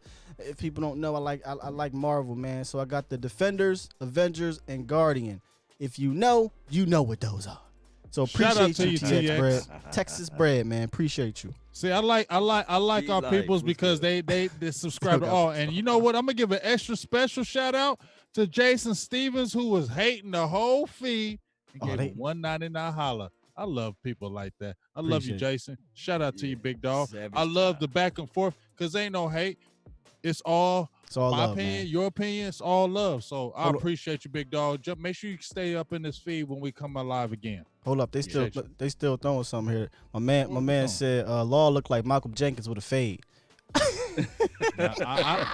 You probably I can find. We're going to get a segment. We're going to get a agree segment. with the Michael segment. Jackson. I kind of agree with the Michael Jenkins a little bit because that damn beard is thick like Michael Jenkins. His shit is thick. Slock said, "Well, my stimulus check hit. I got you." Hey, Cowboys Marty said payment decline. Did he try to send a $35 million holla? Try to send a $35 million holla. Declined. Shout out to Eastside Harold, man. He said, look at all of these delusional fan bases. You still up in here, you down low fan? Shout out to Eastside, though. I love Eastside. He down we low. have fun on the way out, man. We're going to have to make a indeed. segment about that, man. I want to hear some of y'all jokes on the way out going forward. The jokes on the way out, yeah. They got jokes in there, man. Crown. I'm just glad y'all up off the light skin thing. Y'all was killing me for the first few weeks Hey, about you that. a light damn bright. shit. Like I say, ain't nothing wrong being a light bright. I got 2 light brights. Nah, go get back on James Harden and Malcolm Jenkins over there. Come on, I'm cool with that. He said, leave the light bright He handle alone. it. Light bright. I'm gonna leave both of y'all get that beard gang up, so I won't be all. That ain't happening. That could never I've ever been happen trying to over grow here. a beard for years, fam. Ain't happening, bro. Bruh. Happening. I've been Shout out to trying Brian Bradford. You know how long it took it to grow this tea? Shout out to Brian Bradford with the $10 donation. He said, "Where's the collection plate so I can get my change out?" Hey, Skywalker gonna send you a donation. What did they say on that movie? What she say? What you say? When she talking about the collection plate? Oh, what did she say, fam? I don't know, dog. Yeah, but Robin, you better man, get I'm it trying right to or keep that it, or it's Robin. gonna fall. But shout out again to John Jones for dropping $20, though. John Jones going over there nutty. He dropped a $100 holler. What up, John? Robin John said Sky Jones. going bald and Law got waves in the beard. Wow. Fam, I'm Oh, they keeping ain't this playing thing until I around. look like, what's his name? Moving on up. Man, no. Oh, he said, wow. You gonna You already know it, man. I'm holding on. I'm holding on. He helped Joshua fit the Battle of Jericho. He helped Gilligan get off the island. I got them. Randy them crazy Watson, graves, but you yes. can't sing them. I like Huh? it. Randy I got them crazy graves, but that's good. What is All right, that? man, You got we grades? done I got turned into a grades. Comedy Central over here, y'all. I'm Yeah. sorry. Y'all came here for Cowboys football, but y'all know how we do. We like to have fun right. with it. Yeah. We like to have fun with it. I'm trying to think. Should I keep the grays or should I make it dark? Should I get Keep that? the grades. Gotta Man. I ask can't who wait that till I is. The get gray that gives you stuff that. nice. It gives you that look, right? Yeah, get this The grays gives you the look, right? I can't wait till I start looking like Ed Reed. Yo, they around really this go mug. ham. Oh Y'all no, see I don't want Ed to look like Reed? no Ed Reed. He look bad. Hey, Law, you know. Law. I can't wait He till look the Ed old as Reed hell come with around. that damn beard. Hey, Law, you know, I know he do. You know, remember how you thought these lockers was real? Right. The boy, who was it? Neil. Neil said the Skywalker sitting in the 8th grade locker room. You know what? That's a good one because Y'all you get know the when hell you on up outta first here. when you Go first get- came on with that, I was like, damn, that do look like a high school Dog, I locker did not room. buy no goddamn locker, fam. It's a backdrop. It looked like a high school locker room, though. Did you He ain't squeeze lying. the kid He ain't inside? lying. You ain't lying. That's the You one ain't you lying. squeeze Look, the man, kid look. inside. It's just a backdrop, you know. Try to make it It's a look good nice. backdrop, though. It's good. Try to make it look nice, man. Oh, they coming with the jokes. Yo, this is how we got to end the rest of the show. They are coming. They ready. Yeah, they ready. Look, They was waiting. They've been waiting for jokes. They was waiting for an hour. Like, we ready to get jokes off. All right, y'all, bye. Hey, go to bed. You got to learn to laugh at go yourself. To bed. The people on the Facebook link, Big Game James and Sky, they want to know y'all donation link. Okay. Y'all got to drop it. You got Sky, you got to drop it. Don't play with. Are you talking about the Cash App? Yeah. Are you talking about Cash App? Here Because go- I'm gonna tell y'all here go right the now, Cash don't App. ask for Cash App and you don't Cash App. I don't like that. Don't Here- ask for Cash App Here's and the I Cash text App, it y'all. and I don't see Cash App. Somebody, yo, that's crazy. Real quick, 43 Flex says Skywalker goes to East Side High. Fam, I actually went to a high school that was called East Side, it was called East. Central Dauphin East High. That's crazy. How you almost guessed that there? Hey, But, 43 Flex became a member too. Big good stuff, 43 Flex.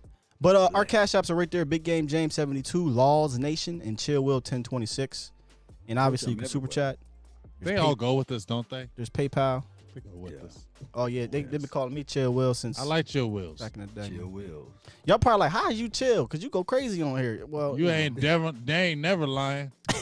Oh, opinionated ass. You already know, man. Hey. How you think I'm here? Opinionated ass mother sucker. That's right. Robert said Cash App Dak. All right, listen, y'all, we gotta get the hell up out of here. Get out of here, baby. Listen, man. We do a marathon show one day, right?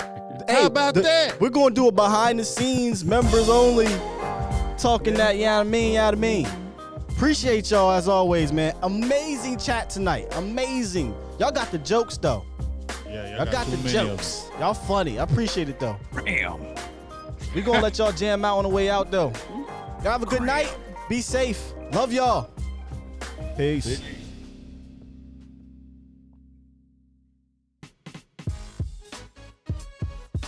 Good call. Show. Good call.